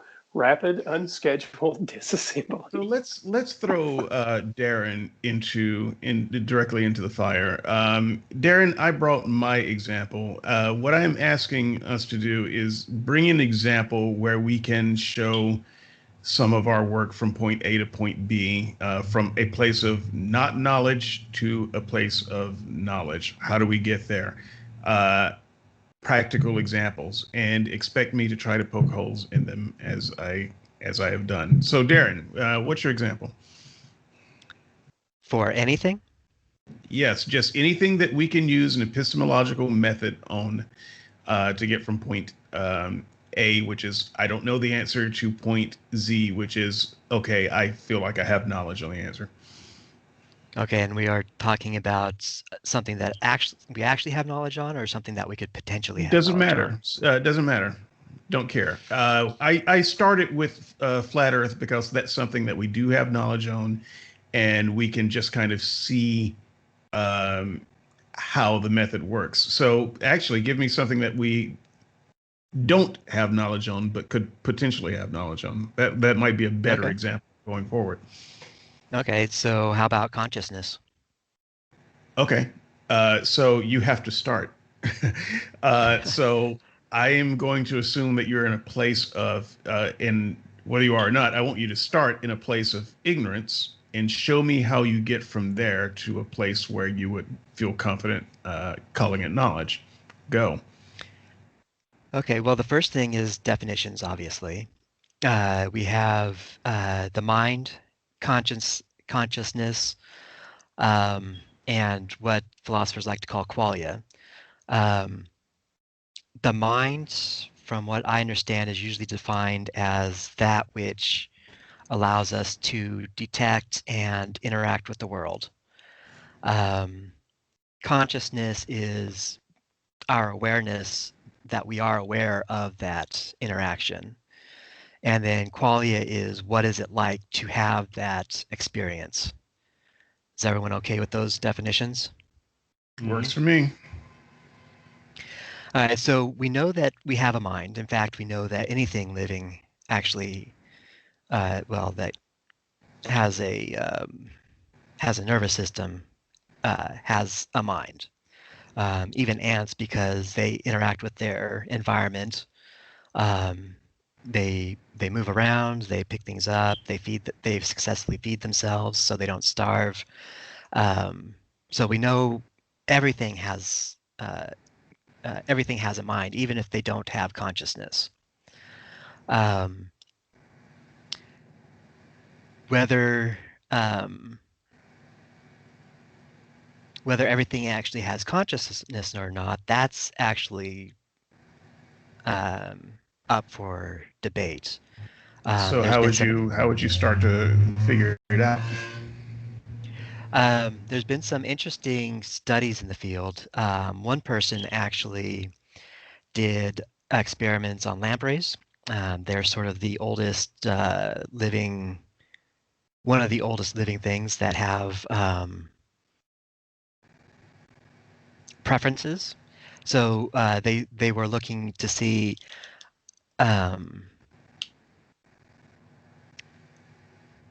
which animals have preferences or not, because they had the hypothesis that preference, in order to have a preference, you have to be aware of your awareness. And since lampreys are the farthest back on the evolutionary ladder, they're trying to figure out exactly how far back consciousness went by showing that lampreys actually have preferences. They don't just follow their instincts and gather food. They actually prefer not to have get hurt, and they actually have preferences on what they do like. And then you can actually show that in the lab. So it turns out that under that definition of indicator for consciousness has actually existed in animals for quite a few million years.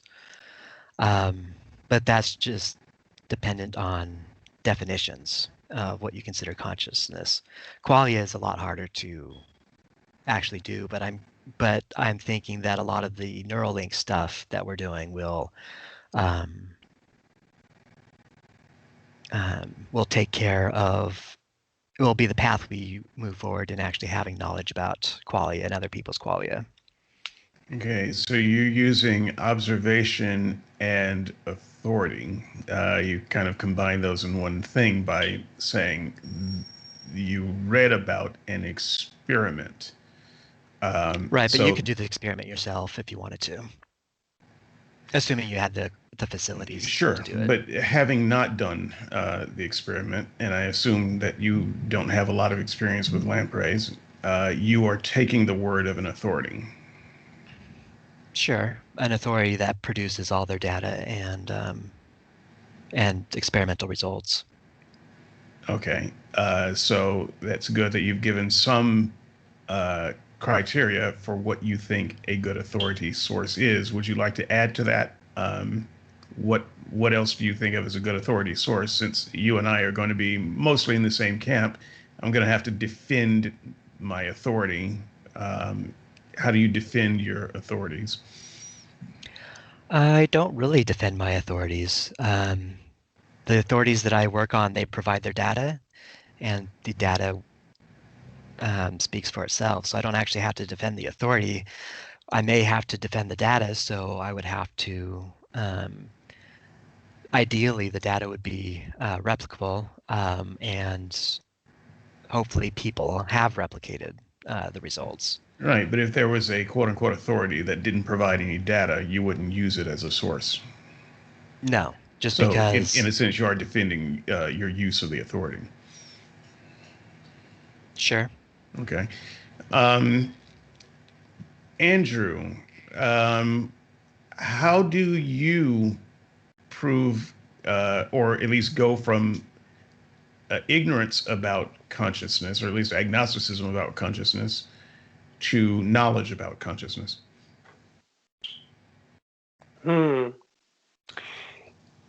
So I think that's I think we do have to acknowledge the I don't know if it's really a hard problem.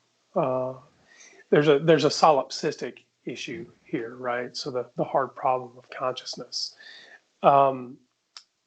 So I guess first I have to figure out what I mean by consciousness. Okay. Definitional. Go ahead. Yeah. Well, so Darren moved up the scale with consciousness from ants to that ultimate crowning act of creation, me.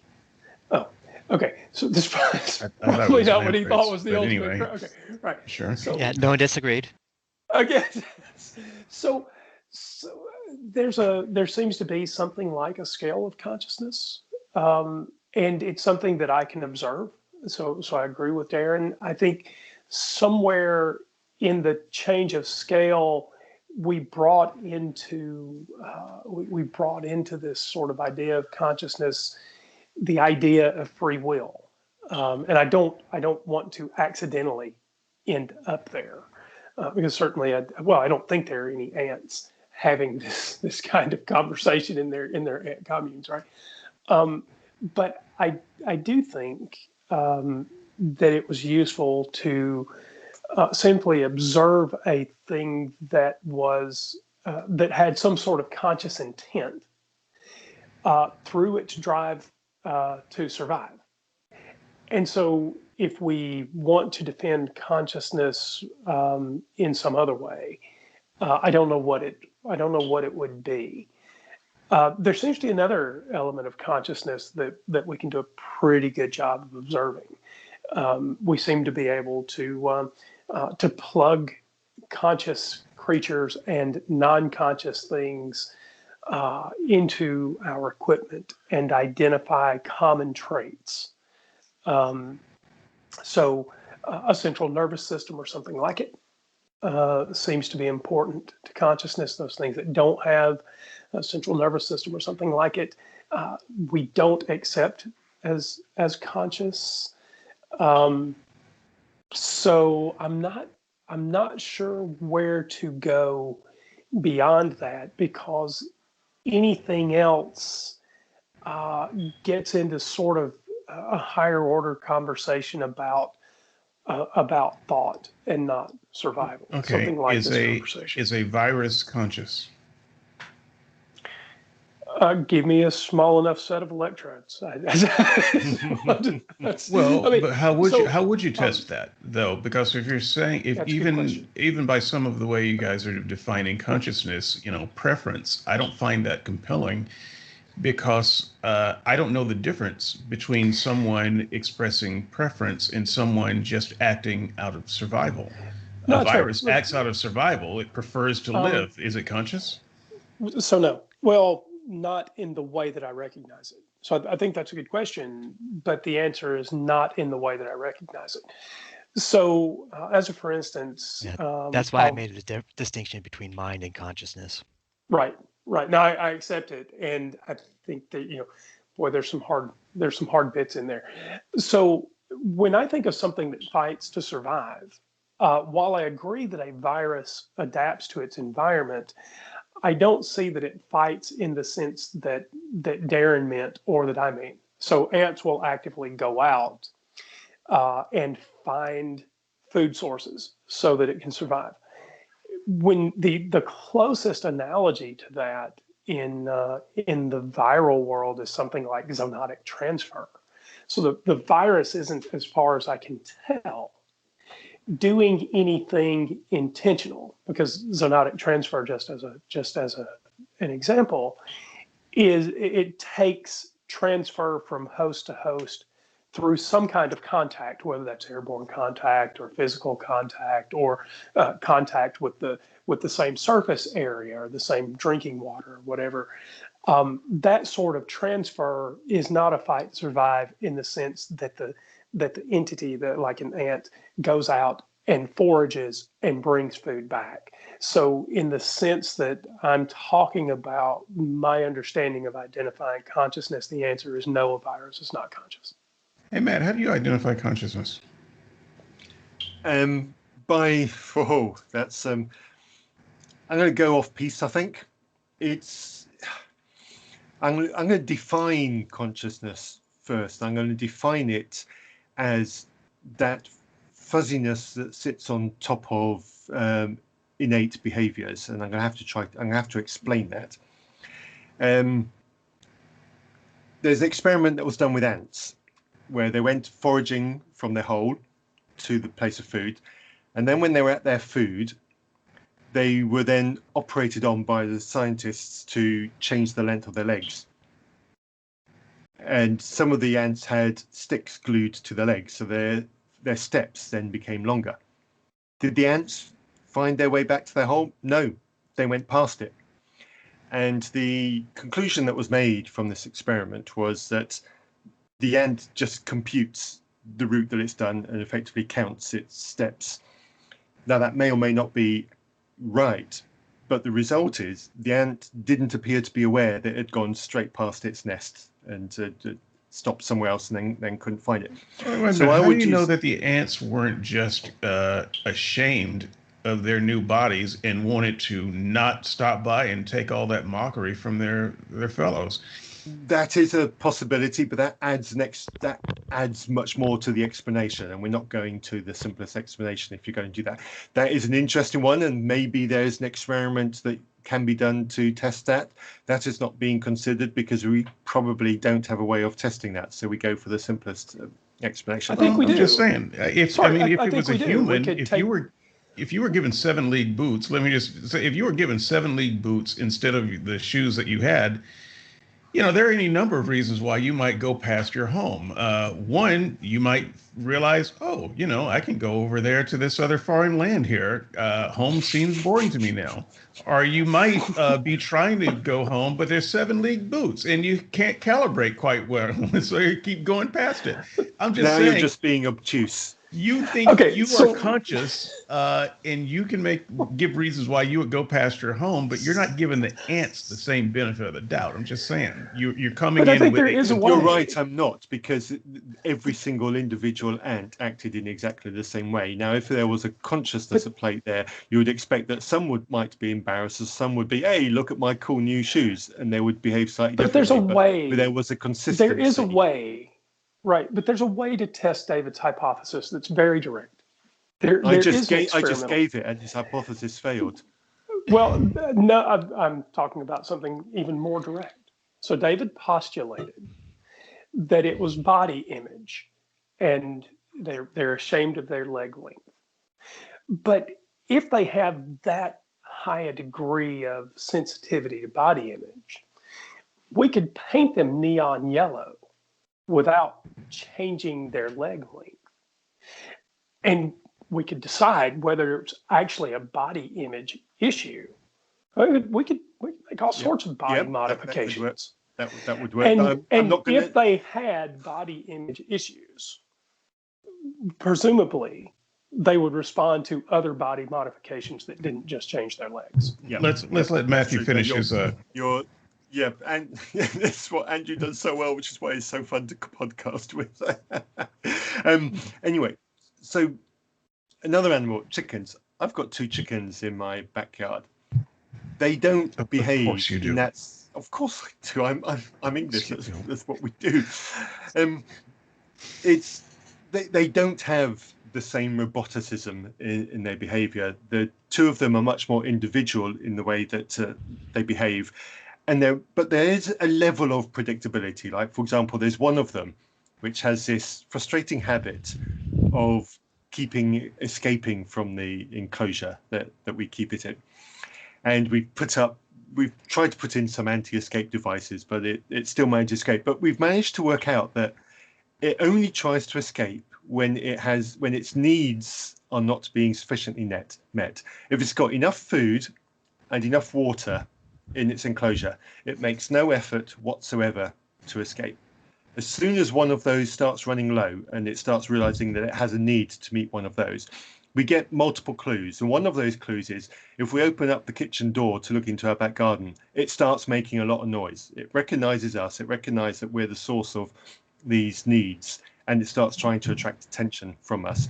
When it has its needs, it doesn't cluck loudly at us. Sorry, when its needs are met, it doesn't cluck loudly at us. When it has those needs, it makes a loud noise. When it senses that we're here, when it sees us or it hears us open the back door.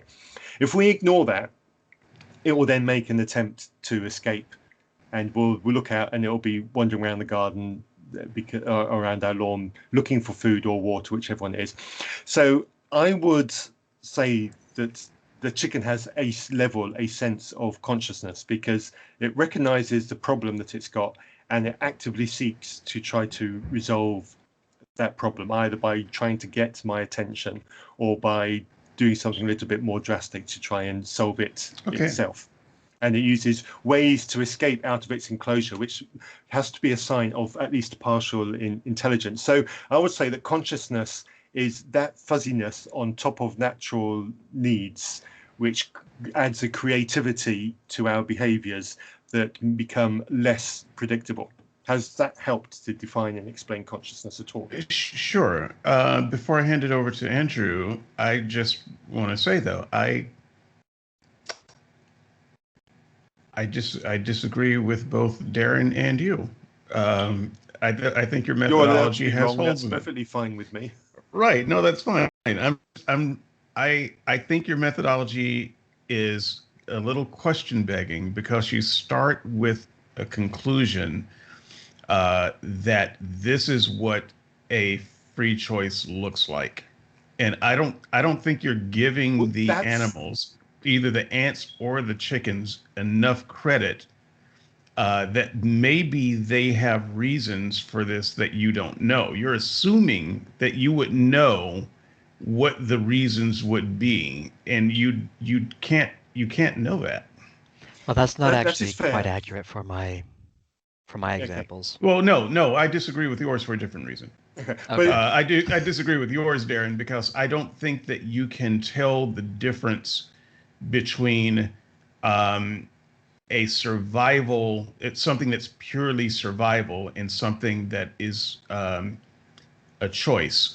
So one of my friends tried to describe consciousness this way in humans. Every animal has thoughts, but only humans have thoughts about their thoughts. And that's true. We have no idea. I mean, that's a very question begging statement. And when you described your chickens, their behavior, it may seem like conscious behavior, but all you described to me was survival instincts. They have learned how to survive and get you to feed them.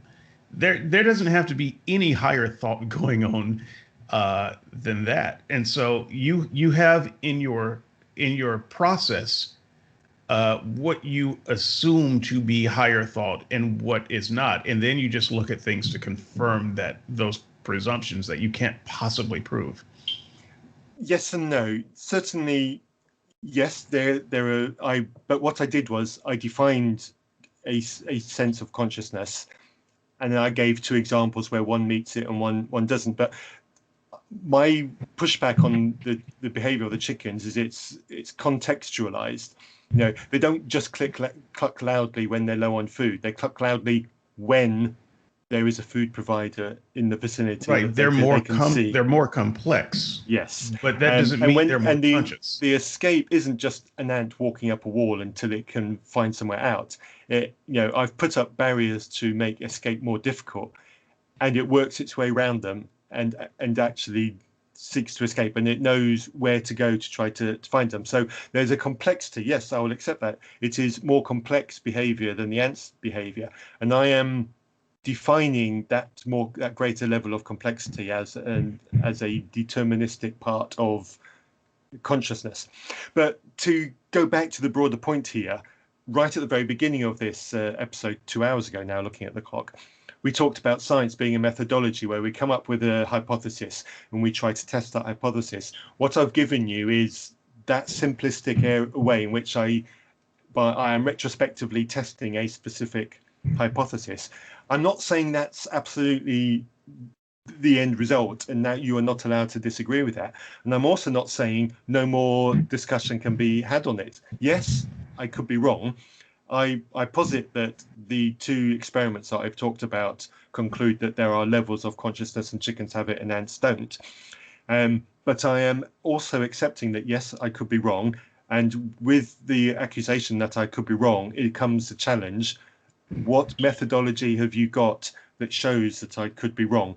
Bring it on. And if you can't be bothered to bring it on, then I have no reason whatsoever to accept the conclusion that the accusation that I might be wrong. But if you bring along a methodology which tests that actually chickens are just slightly more complicated ants and there is no consciousness around, then I'll have no option but to accept that result as my conclusion was wrong and your better methodology is right. But let's bring it and let's have it. But until then, it would be a burden of proof kind of issue at that point, I think, because I would not say definitely that the chickens are just being naturalistically or that they're not demonstrating consciousness. I would say that we can't, on the basis of that experiment, tell for sure. No. And so that would be the problem that I would have with that. It would leave an inconclusive result. I agree, and I'm certainly not saying it's certain, but my experience of owning chickens now for the past year, my conclusion is they are at the very minimum slightly conscious, and that is just purely from observing the way they behave, because I've also had dogs and there are similarities in the way and I accept that dogs are conscious as well because of the way that they individualistically behave. I am absolutely not saying that that's an unarguable position, but it is the conclusion from the observation that I have made, and I would welcome further confirmationary or disconfirmationary evidence. Andrew, consciousness, show your work. Well, I'm not quite done with ants here yet. I do have a problem. So I do have a problem with the conclusion of the experiment, and it's along these grounds. Ants grow for some period of their life. We see within ant colonies variation of young ants and older ants. What that necessarily means is that young ants have shorter legs than older ants.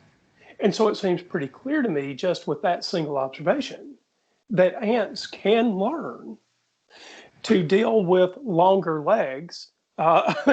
Otherwise, the little young ant goes out and he grows a little bit while he's on the move, and his legs get a little longer and he doesn't make it home. And so it seems to me that there is some variation there.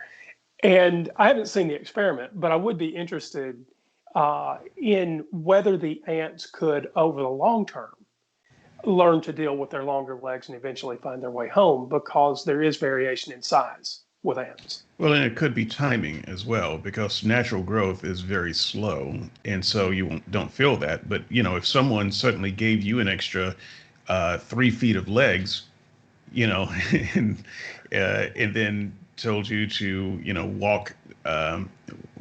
walk a straight line or walk in a circle, you're going to have a lot more trouble doing it with suddenly more leg than you do now.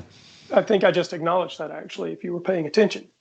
No, I what was I not. said, what I pretty clearly said. Actually, I was paying attention. I would be in. Well, then you need to do a better job. Yeah. So what I quite clearly said was, I'd be interested to know whether the ants that had the longer legs would eventually find their way home. Yeah. So there you go. So consciousness, I answered before between Darren and Matthew. Okay, so I'm going to give it to Matthew. Matthew, I'm not going to deal with consciousness because I put in a lot of rebuttal there.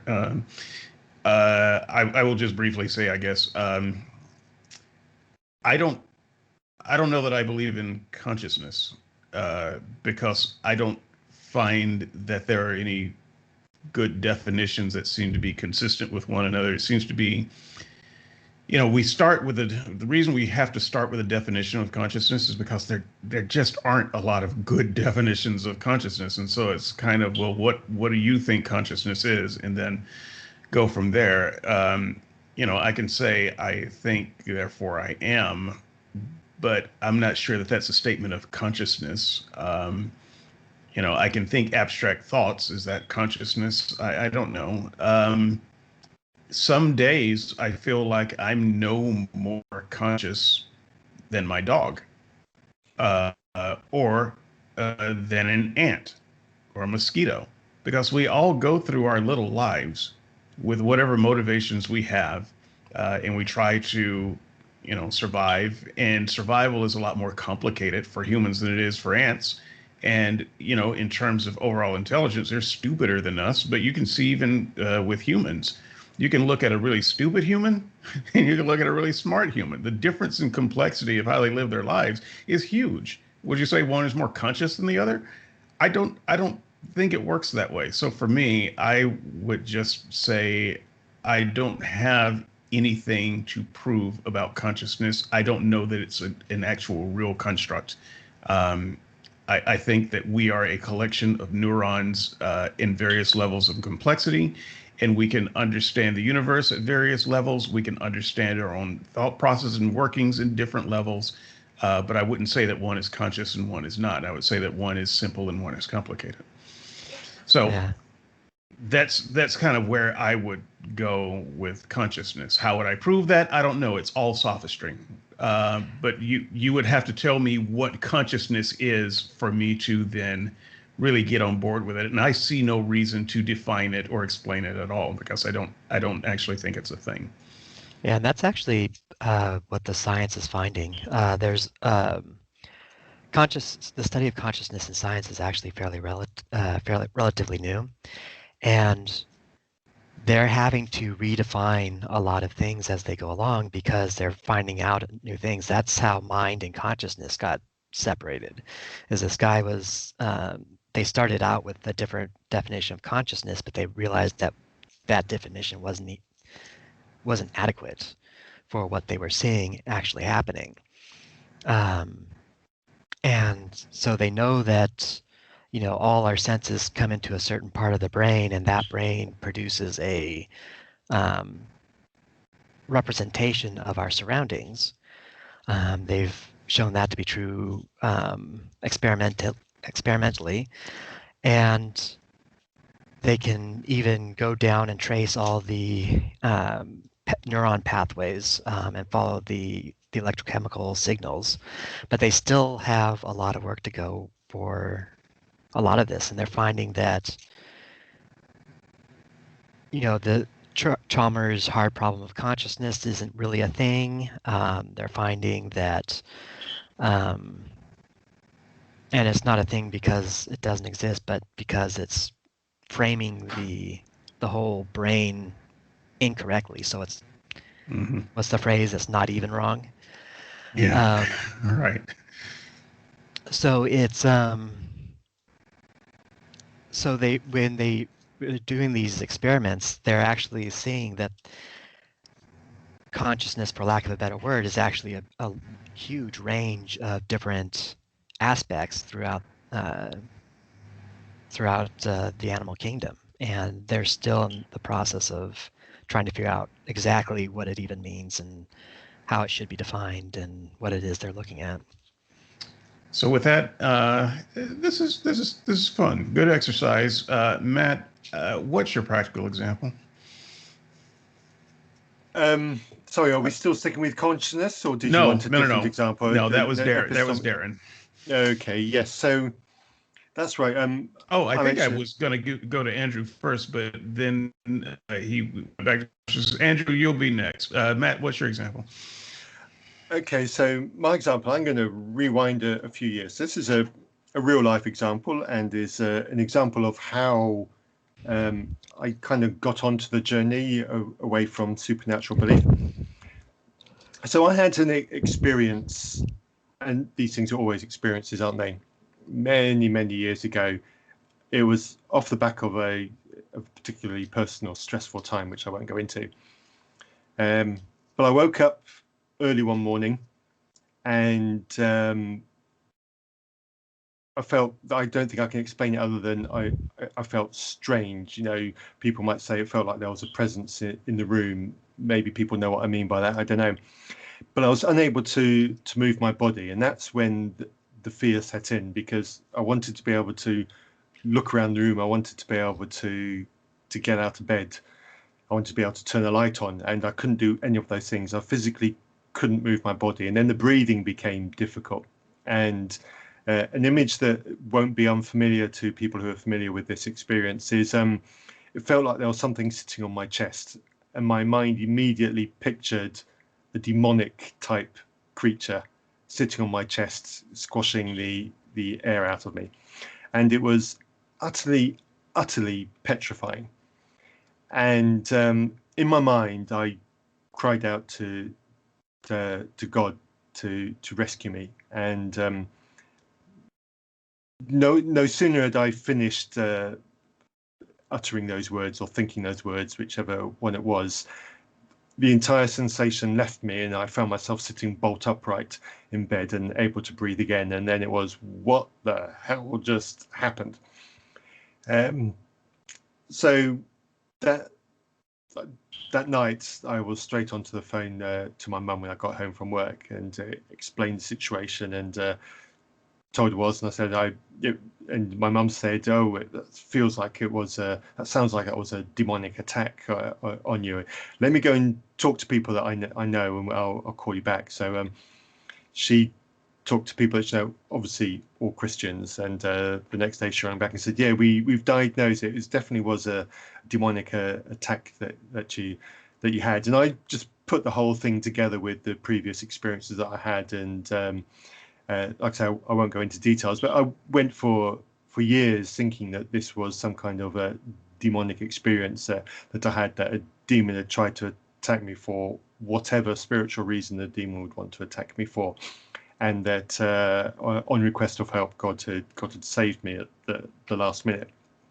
Well, you imagine my consternation when years later I was listening to a podcast talking about these kinds of experience, and a chap described quite vividly an experience very similar to what I had. It sounded like it was almost the same, right down to the imagery and the fear.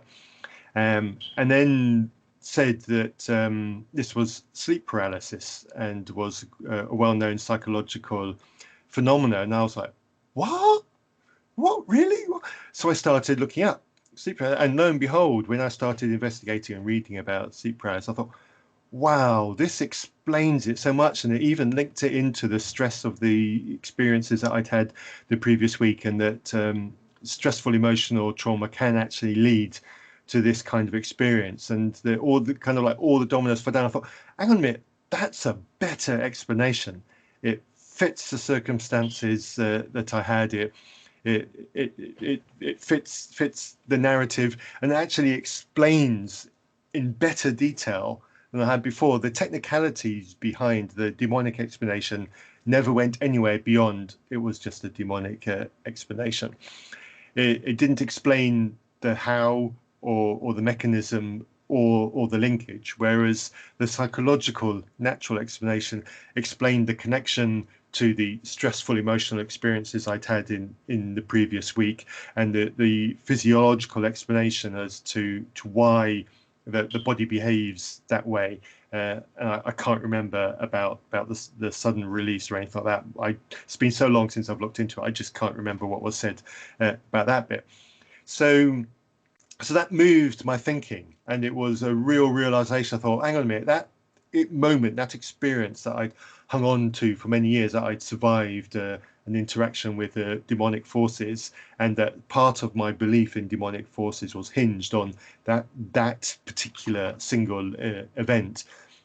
The realization that actually that was satisfactorily explained in a better, more mundane way through modern science of psychology, and other people had explained that. And one of the peculiar things about it, I think this was one of the key moments for me, was that people in other cultures who experience the same phenomenon physiologically attach a slightly different meaning to it spiritually. So in the Christian world, we put on the meaning that I put onto it, and in other cultures where they don't quite have such a strong Christian tradition, they explain it differently, and it's all attributed to their interpretation of what might be a netherworld or a spiritual world. And I think for me, that was the realization that actually that bit was interpretation, and let's just go with what we know, and let's go with what we can. And that's what gave me permission to doubt that there was the demonic. And then of course from that led a whole load of other things. So that was a moment where a better understanding shifted my beliefs. So let me just respond to that very briefly in the way that I think that a Christian might respond to that. Certainly the way I would have responded if I were a Christian. So it sounds to me like you are favoring a naturalistic explanation, because what you have not given me is any reason why it could not have been a spiritual thing, or giving me some methodology of how you excluded the spiritual possibility. So the moment you heard a naturalistic explanation, you just said, oh, well, it must be that. But you didn't take the spiritual explanation off the table. That could just be the physical manifestation of how this demon chose to attack you. But when you prayed to God, it went away. So once again, you haven't said anything to make that an impossibility. You've only stated that you prefer naturalistic explanations. I think the bit that you didn't listen to then was that the natural explanation of all the bits that happened up until the prayer bit was a better, more fundamental, more detailed explanation. And so that was the reason why I accepted it, because fundamentally it is a better, more wholesome, more rounded, more detailed explanation of the events that happened. It gives you more details, but it doesn't exclude the other possibilities. So I understand that it's more satisfying intellectually, but spiritual realities aren't always the most intellectually satisfying explanation. It doesn't mean that they don't exist. So how can you eliminate the fact that the idea that that's just not the physical manifestations of what it feels like to have a demon attack? And how did we determine that a demon could attack? Exactly. That is fundamentally what is wrong with spiritual explanations, is they don't go to the detail, and they are unsatisfying, and they do bow down to the naturalistic explanations, because natural explanations are simply better. Okay, Andrew, take Matthew's experience and do some epistemology on it. There are some possible objections here. So tell me, how do we come from this experience that he could not explain to an experience where he feels like he has some knowledge about it? Do the work. Okay, so boy, there's a lot there. First, I think I would want to ask if one of the ways I would ask whether Matthew had arrived at a sufficient explanation would be comparison to other similar stories. So Matthew, I'm just going to repeat it back to you the way I think it happened, and correct me where I go wrong. So this is one of those sleep terror kinds of things. Is that right? Yeah. Okay. All right. So I'm. By the way, I suffer from them too from time to time, and I have ever since I've been a kid. They're terrifying. They are, yeah. Yeah. I have never had one, and I don't want one. You guys can have them. So I think I would ask, what other people have had this experience, and if there aren't any, we'd have to ask questions about whether your conclusions were right, just because we had no way to compare them, right? So that'd be the first question that I would ask. The next question I would ask in regard to eliminating the spiritual, as David was talking about, is can this experience that you had, that other people have too, because as I understand it, sleep terror is not that uncommon. Is it subject to something like that guy that I mentioned back at the beginning of the show on the atheist experience, right? Could you solve sleep terrors with some sort of pharmaceutical, right? So if you can't, it's again hard to exclude the spiritual, but if these sorts of sleep terrors are subject to some kind of physical intervention, you go to sleep and you get a better kind of sleep because maybe you take oxygen during your sleep, or there's a what is that common, you can buy it over the counter to help people sleep. There's a I can't remember what it's called. You can buy at any rate, you can buy drugs to help people sleep more deeply. If it was subject to some sort of physical intervention with other people that claim to have a similar experience, then I would think we were on a road to eliminate David's complaint about some sort of spiritual intervention. Okay. I'll just make a brief statement and let Darren close out this round. The way I would do it, I would never introduce the spiritual explanation in the first place. So I would try to avoid assigning any explanation to it and just start with what I know. I had these experiences that I can define in this way. And then I would do much like what you did. I would go on the internet and I would see if other people had these experiences that happened in this way. And I would see what they were saying, and I would very quickly come up with sleep paralysis. And then I would look for medical authority on the subject of sleep paralysis, and I would find very quickly, yes, there are medical explanations for all of the phenomena that you are experiencing. And I would keep looking if the subject fascinated me, which it does because I suffer from it too.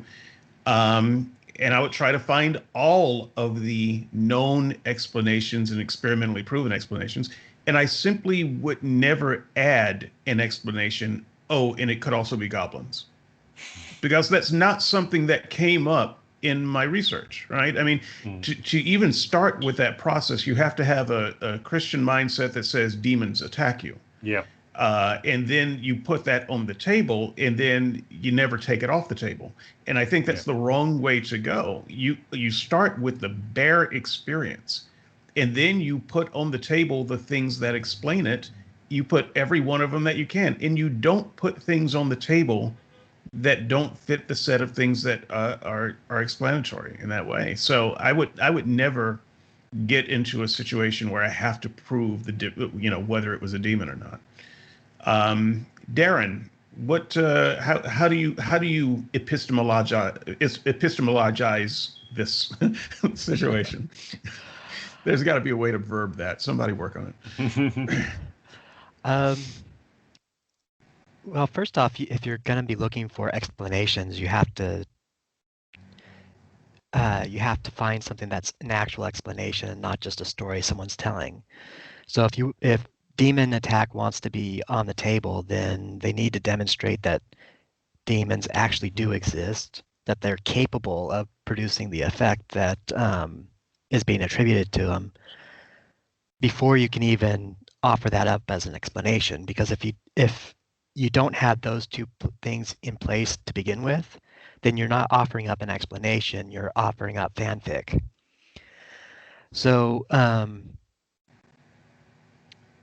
given that we do understand sleep paralysis, we can test it in the lab, we know exactly what it does, how it works, how it happens. That is an explanation, because if you are going to make a prediction from that data to someone that is having sleep paralysis, you'll be able to predict what's going on with that person, and you'll be able to figure out how to fix it and what's actually happening. Whereas if you have the demon story, one, you haven't demonstrated it's a real thing, and two, it doesn't make any actual predictions, which means it doesn't actually explain anything. So, so that's how I would epistemologize it. Yeah, we're going to have to workshop that. So Darren and I pretty much agree that it's not something that ever makes it to the table. But I mean, I would just take it a step further and use some of Dale's language here. I have to be careful using Dale's language because it can go south on me in a hurry. But I would say that we start with the blank slate. And the way I'm using blank slate is different than the way he would use it. I'm starting, because it's not a blank slate, we know the symptoms. So I would start there and then begin putting on an empty table next to the symptoms things that we know, that we already know can explain the symptoms. Now, after I'm done with that list, does that mean that there are no other things that could explain the system? No, it does not. But that's all of the things that I could find that we know can explain the symptoms. And if you want to put something else on the table and say, well, this could explain it too, then you're going to have to justify that in the same way that we've justified other things that explain the system. And so we're not just putting things up there willy-nilly. The reason we can put, say, medication interactions on the table is because we know that's one of the things that can cause this. Okay, we can do we've got experimental data on that. It's repeatable. You can do it. We don't have any supernatural explanations that we can put on the table because it hasn't gone through the same rigor of experimental data as certain medications. In fact, I can name you some of the medications that are very likely to give you a wake up in the morning with sleep paralysis. So, there are a lot of knowns, and the things that we're just not sure about, we just never put on the table. Andrew, we're coming to the end. You have an example. You had actually a list of 2 or 3 examples. You're going to have to choose one. Choose one example. I hope that you choose something like what Matt did, because I really like his example. I like going from the natural to the supernatural and trying to work out how you would determine a supernatural thing. No pressure though. What's the practical example you want to bring? Okay, so I won't use the heart disease example, and we'll go straight to one that I've been using over on the Skeptics and Seekers discussion board over the last week. So I invited the participants there to consider whether I actually had an alien girlfriend. So the setup goes a little like this.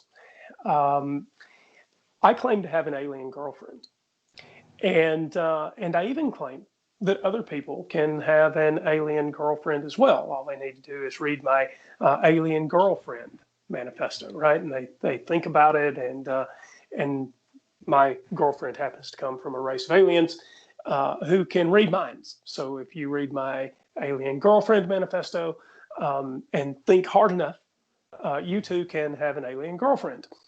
And I have my girlfriend. And so do you believe me or not? What would be justification for accepting that you should read my Alien Girlfriend Manifesto? And let me tell you, alien girlfriends, they're the best. Just ask any of my people who have successfully also found their own alien girlfriends. I can introduce you to them. So when would you, in fact, conclude that I do have an alien girlfriend? Would you conclude? Would you even start reading the manifesto, or would you first ask some questions like, what was my late night viewing habits as a kid? I watch a lot of alien girlfriend movies. As the answer to that question is actually yes. And so do you think... Okay, we call that porn, but okay, fine, whatever. We didn't call it porn back then. I mean, okay, yeah, okay. We'll just say alien girlfriend movie. Call it manga now, I think. Yeah. So I think, so what I'm actually claiming, I think, is even better than the supernatural. You're gonna watch me an alien girlfriend movie as soon as this show's over. Okay, that was probably too much information. I'm just being honest with you. No, so I think it's better than the supernatural, because I'm actually asking you to think about what it would what it would take for you to be convinced that I have a girlfriend that's not outside this universe, right? She's just from another planet. So in order to get there, what would you require to even read my Alien Girlfriend Manifesto? So I want to go first because I'm going to be the shortest, and my answer is not going to the sound... right thing to say when we're talking about girlfriends. Never mind. My answer is going to be brief, and but I can't. Okay, that's fine. And also controversial. And you're going to think that I am not kidding, but I'm dead serious, because I think it's a part of the process that we all bring to the table. So, excellent example. I was hoping it would be that. Answer number one, I don't give a damn about your alien girlfriend. I just don't care. And that's why I would not read your manifesto. You might be telling the truth. Don't care. So epistemologically speaking, you could be telling the truth, you could be lying. I have not enough interest in the claim to want to go further. And figure it out. So you got an alien girlfriend, good for you. Unless you were trying to convince me that I can't live my life well without an alien girlfriend, I just don't care enough to do any epistemological work. Sorry, I missed part of this setup. So I did offer this as part of the setup over on the board. Not only is my alien girlfriend fantastic at everything she does, insert imagination there. Having an alien, yeah, I know. Having an alien girlfriend, yeah, also means that you can live forever, because that's the thing that she brings to the table. It's not supernatural. They've got the technology. In order to gain access to the technology, you have to read the Alien Girlfriend Manifesto and think hard enough to have an alien girlfriend, and that's why you want one. Now, she brings you everlasting. She brings you eternal life. What would cause you to read the Alien Girlfriend Manifesto? Still don't care. Sorry, still don't care. Why are you taking my God element in my story more seriously than his girlfriend? Surely girlfriends are better. So my first alien of all, girlfriend's I've met fantastic. his girlfriend. She is an alien girlfriend, because what human would have him? So it's obvious when you do the epistemology that he's telling the truth. but that aside, bite me, alien, bite me. Yeah, so I think that this is, and again, I invoke Dale here. I hope he's on next week's show. Dale and I have had some conversations about this. So part of the epistemological journey is there has to be a claim important enough to make you care. And there are so many things that would equal real knowledge, like Andrew's alien girlfriend, You could really know, or that it's true or false. I just don't care if it's true or false, and it's too much bandwidth for me to read a book and try some experimentation to get an alien girlfriend. I'm happy with my wife. I don't even want an alien girlfriend. This may sound strange. If I'm going to have an affair, I'll have an affair with a human. I don't need to go through the work of having an alien girlfriend. It's hell. I don't want to go through the work of having an affair. That's a lot of work. I'm gonna get caught because I'm not that clever. Um, so it's just not a thing that interests me enough. I had another reason for the the journey there. I suppose if I were going to take it seriously, if I were going to care, and Andrew is telling me that the only way I can know is by reading the manifesto, I guess I would read it, but I would still be skeptical as to why I should take his manifesto as authoritative. Because remember, authority is somewhat important to me in justifying those authorities. And I cannot justify Andrew as a source of authoritative knowledge on alien girlfriends, because first I would have to believe his claim that he has an alien girlfriend to believe that he's an authority enough to write a book on it. And I don't believe his claim. So I don't believe the book is authoritative either. And so you've got to get me past those things to even get me to read the book. Sounds like one of those things that you got to believe in order to get more information on. So that's me. Darren, alien girlfriend. How do you epistemate that? Still trying before that. Yeah. I don't know if we're trying to figure out if it's true or not, then I guess you go through the manifesto and see if it has any testable claims. Is the formula for everlasting life actually in there? That seems like an easy enough thing to test, regardless of whether he has a alien girlfriend or not. And I don't know, how long is the manifesto? If it's only going to take a couple of hours to read, and you can tell if it's got any testable claims in it right up front. Otherwise, produce the girlfriend and and let's go for a medical exam. Well, that was brief. Matthew, do better.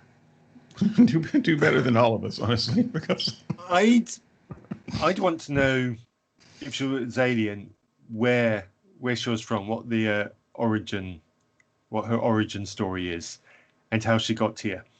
And part of that is I would want knowledge of the worlds out there that we can't gain from our lonely spot here. Something that a probe hasn't been to that we could then maybe later validate, or some additional information about places that maybe probes have been to, or telescopes have looked at. Oh, will you stop it? I tried not to. I'm sorry. And then I'd want to know if she had a sister. Okay.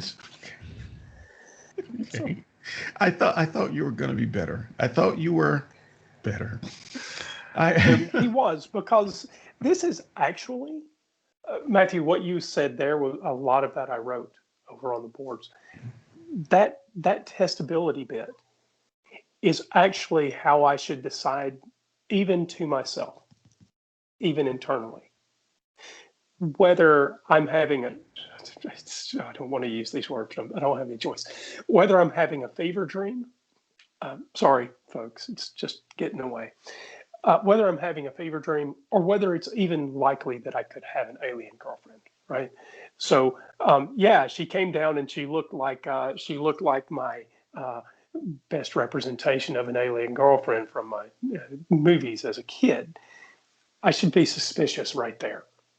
Right? That should not be the thing that confirms it to me. That should be the thing that makes me suspicious. And then what should I do beyond that? Well, surely, like Darren said, there ought to be a medical test, right? Does she have alien DNA? Does she even have DNA?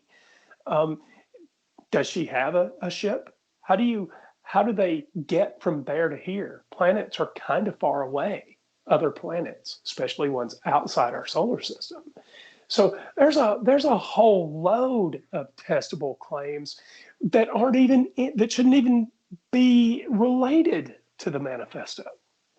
You could just ask, take me to your ship, right? But you could observe, have I aged over the course of my life? I'm making an empirical claim about everlasting life, right?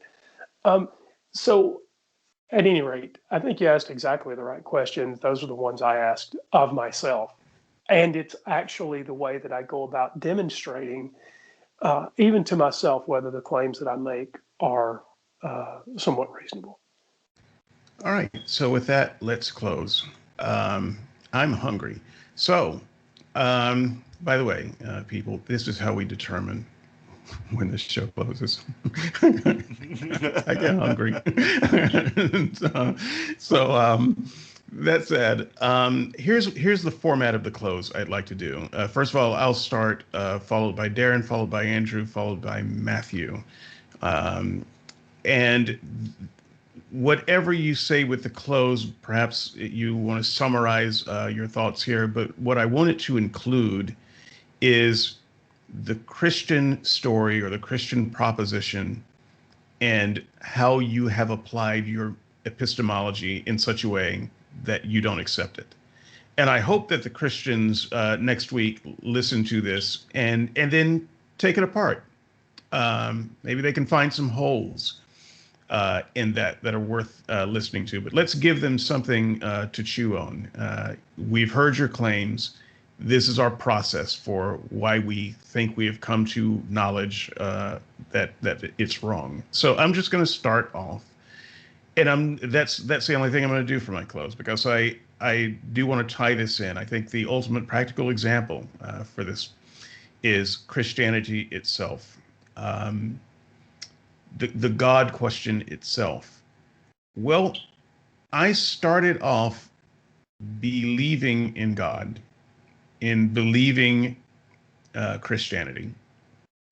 It was the thing that I was probably hearing in the womb of my mother, as she sat in church and they sang songs, and as she sang songs to her belly, I was there and I absorbed it from that point. So I would say that there was never a time that I was alive that I did not know some part of the Christian story. And at a certain age, you have no choice but to believe or not believe a thing. When you're very young, you believe everything. Disbelief is a kind of thing that seems to develop over time. You have no reason to disbelieve anything when you're a baby, to the extent that you can understand that someone said it, that is true. That's the universe to you. And so for me, I did not begin my Christian walk deciding that I believed it. I began my Christian walk believing it because that's all I knew. So I knew it because I heard it. And of course I believed it. And so disbelief is the thing that for me had to develop. And so why did I disbelieve is the real question, not what it would take me to believe. I started disbelieving when I started observing that prayers were not answered in a way that I was taught to predict that they would. I've been praying probably ever since I've been speaking, but it probably wasn't until I was 7 or 8, or maybe even 9, before I started having a realization that, this prayer thing is not working exactly the way I've been taught that it's supposed to work. Now, that doesn't equal disbelief, but it does equal a red flag, a kind of a question there. And it's a kind of an epistemological test. Here is the claim. How do I get there? And it doesn't seem to be working. What's wrong with me? And so we begin to do this method called science, or this systematic approach to prayer. I'm obviously doing something wrong.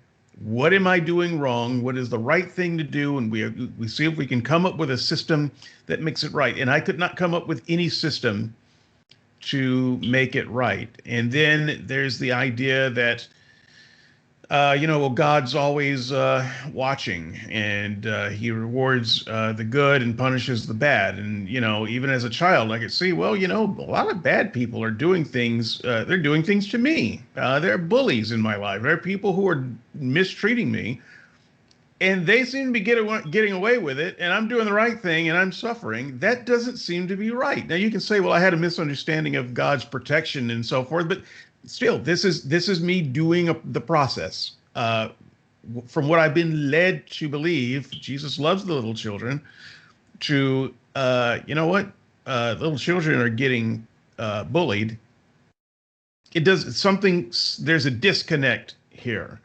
So I began doing the epistemology, to a methodology to try to figure out, well, what am I doing wrong? What can I do to make it go right? And I never came up with answers to that. And so one issue at a time, one thing at a time, as I grew up and the issues became more and more complex, there became more things that I didn't believe.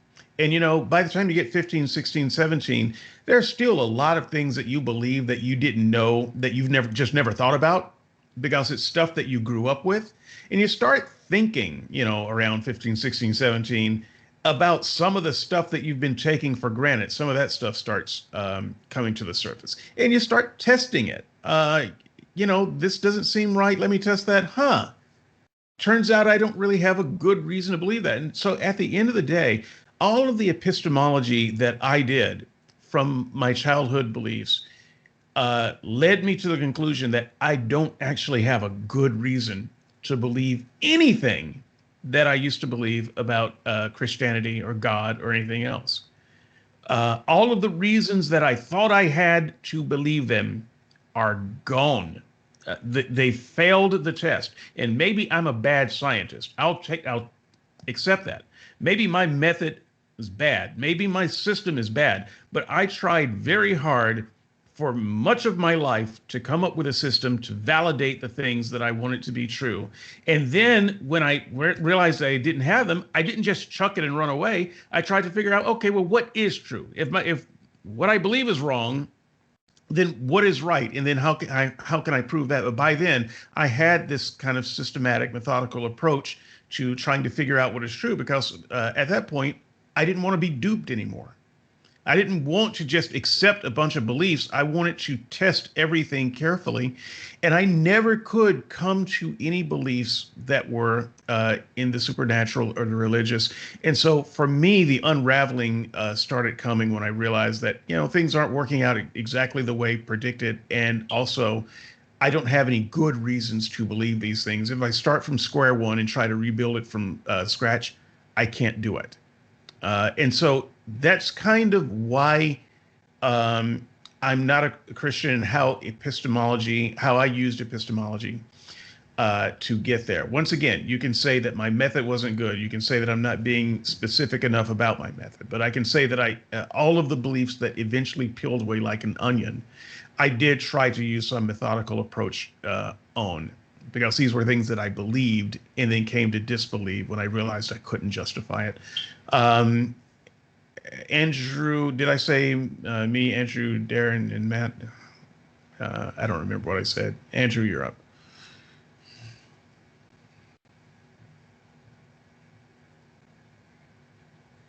Andrew, okay, Andrew, you are muted. There you go. Yeah, sorry, it took me a second to get to the right screen. Okay, so where to start?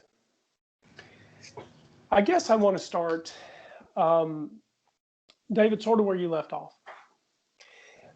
I feel like Christians have played the No True Scotsman game once too often. So I started out over in the Church of Christ, and their method to finding God was you just got to read the Bible enough. They're the deniers of modern miracles crowd, right? So if you just read enough Bible, you get this sort of seal of the Holy Spirit. If you're listening, I challenge you to go find out what that is. They don't even know themselves. So eventually that wore off. Reading enough Bible didn't get me anywhere near something that I thought was a Holy Spirit. So then you try something like the sinner's prayer, right? God, I accept that I'm a sinner, and I want you to purify me, and I'm willing to live a sinless life, and just come into my heart and make everything okay. I've tried that, and that didn't work. So there's two methods, but these are by no means the only methods that Christians suggest. Sometimes it just has to happen to you. The Holy Spirit will just come on you, change your life, and you didn't have any forewarning at all, awaiting that moment. Whatever the method is, I haven't encountered it. But it's worse than that, because the methods don't seem to work reliably. So I now live in a community of people. When I got here, there were 4 people in my extended family who are faith healers, actually claim to be able to throw the Holy Spirit on you and heal you of whatever ails you. Some of the listeners know that I'm not only a blind guy, I'm missing one eye.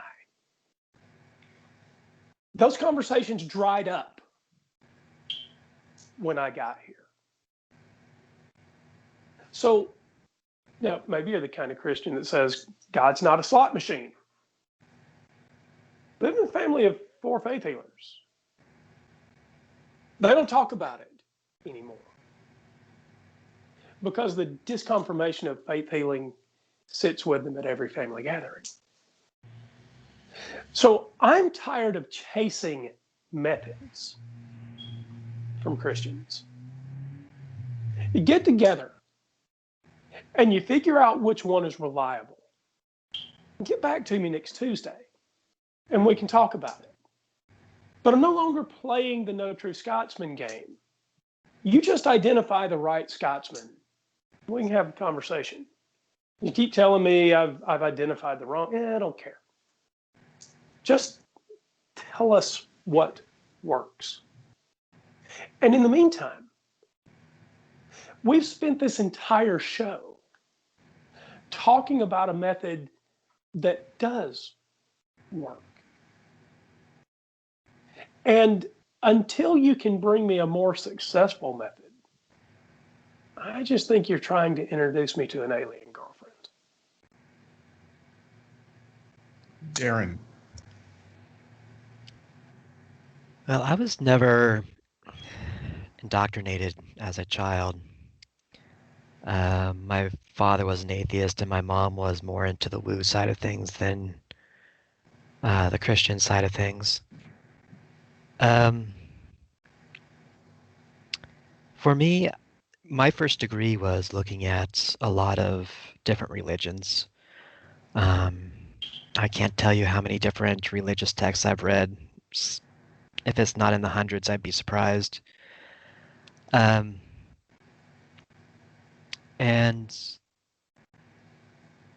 every single time a supernatural event has been declared to have happened in the past, every single time that it's been able to be tested, it's always been shown to be a natural event. Whether that's Zeus throwing lightning or the moon being eaten by a large wolf that had to be scared away. Anytime that it's a supernatural event, it has always been shown to be something natural. 100% of the time whenever it's been able to be tested. And I think that track record says a lot about supernatural claims. So you can't just say that the supernatural is possible and then move on from there. You actually, at this point, since there's been so much disconfirmation that such a claim is actually true, I think you actually have to demonstrate that the supernatural is a real thing in the real world. And until you can do so, I don't think anyone has to take your claims about the supernatural seriously. And for me, it's all about the testing. If you can provide a test that demonstrates that what you're claiming is actually true, then I'm all for it. If you can provide another way that has reliably been demonstrated to produce, to distinguish between fact and fiction, I'm right there with you. The problem is that the Christians have never provided any demonstrably reliable method to distinguish fact from fiction. They have never been able to demonstrate that what they're claiming is true. At some point down in the pile, at the base of their pyramid is always some sort of, well, this is what I believe, or you just have to have faith, or it's better to believe this rather than take the chance to be tortured for all eternity, or it's true because I really, really, really, really, really, really, really feel it's true. Which maybe if they had a couple more reallys in there might be convincing, but they can, as far as I can tell, they can stack on as many reallys as they want on that statement, and it doesn't get them any closer to a reliable method to distinguish fact from fiction. And so that's where I'm sort of left at. I've got people telling me that they have a flying car, and I can't even verify that the car exists in the first place. And so until they can overcome that, then I just have no reason to believe that any of their claims are actually true, especially when we have natural explanations that have been studied and demonstrated to actually be true about how the world works. Okay, Matthew, you're going to have to bring us home. I would just say, Darren, I hear the hate mail. I can read it, and I don't want you to be out there by yourself. But I can tell from the three of us so far, and maybe Matthew, you can. I'll just put this out there so that you can either confirm or avoid this trap. We seem to be circling in on the idea that if we have a natural explanation versus your supernatural explanation, we'll take the natural one. And we're demanding that the supernatural explanation be so super that it is obviously better than the natural explanation. And I think what the Christian would maybe say is, yeah, but maybe they're equal, but you have no right to favor the natural explanation. So why should your investigation stop just because you have a natural explanation?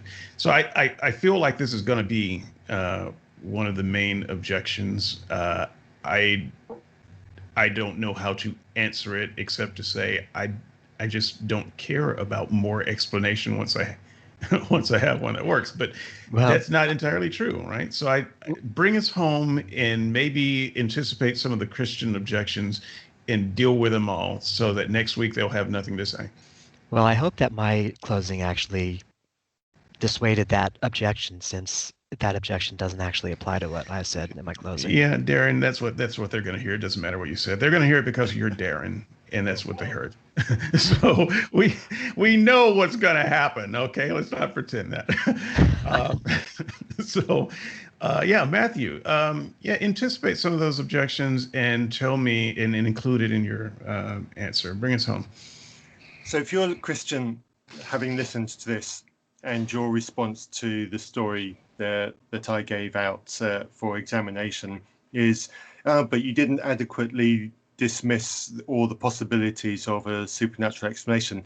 Well, then I'm sorry, you've missed the point and you haven't been paying attention to this podcast at all. So go back to the beginning and listen again. The point isn't about completely eradicating any possibility of the supernatural. There is the same possibility that it could have been a wizard in the room next door, or it could have been a goblin. I think somebody mentioned a goblin, or being in the part of the world that I am, it may well have been a leprechaun that got lost.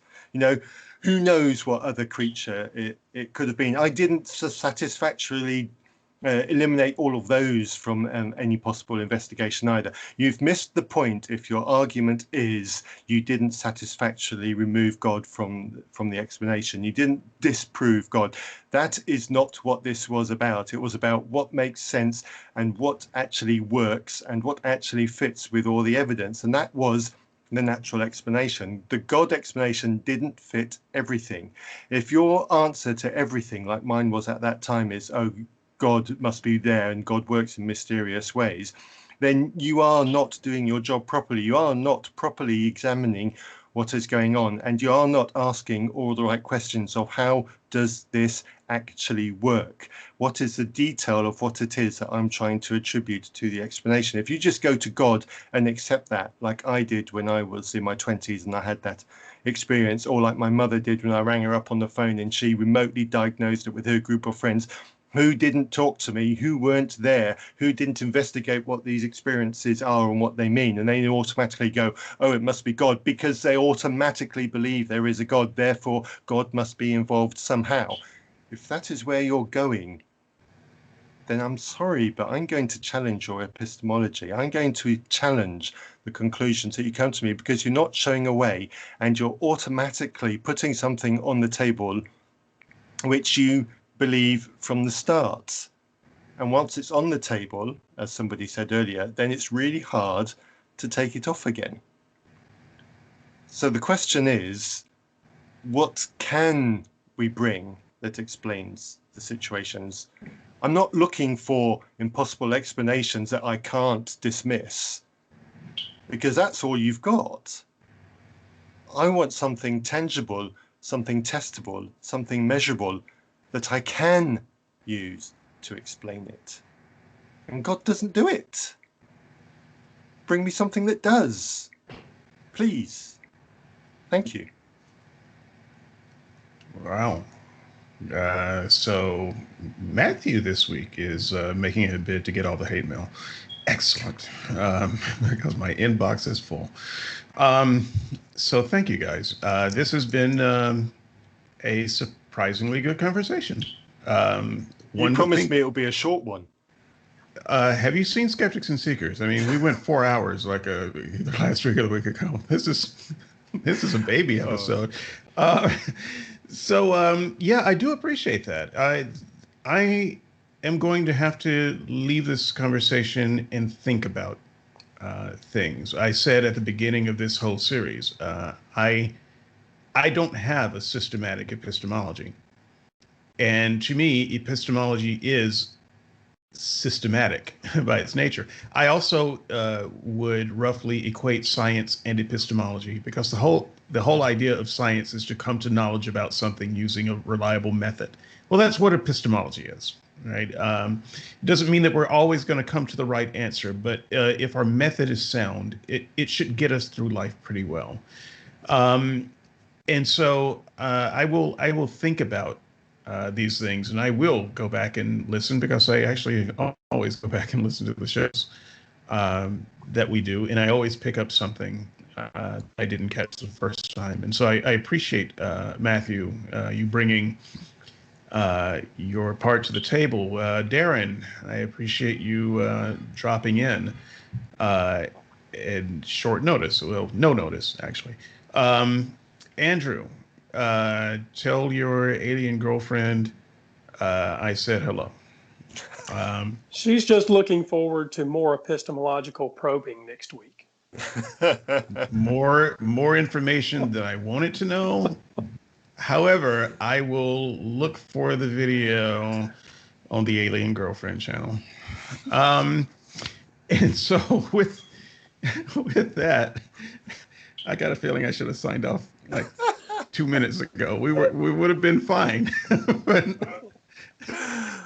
dang. So next week it's going to be an all Christian cast, folks. You've heard the skeptics throw down on this, and I hope that what you heard was us trying to be fair.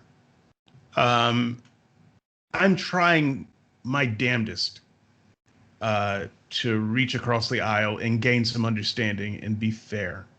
It's very hard to do sometimes, but I am doing everything I can. And I am trying also to expose any weaknesses I see in our own epistemology. And so I hope the Christians bring it next week with that same idea, to be fair, to try to understand, to try to find holes in their own epistemology and try to find places where we can agree so that we can know where a good starting point is when we talk to each other. And this will all conclude probably following next week with Brian with a Y and myself as we do a recap of this thing, and we'll see what we can take away from it when it's all said and done. So until then, thank you and so long. Cheers, guys.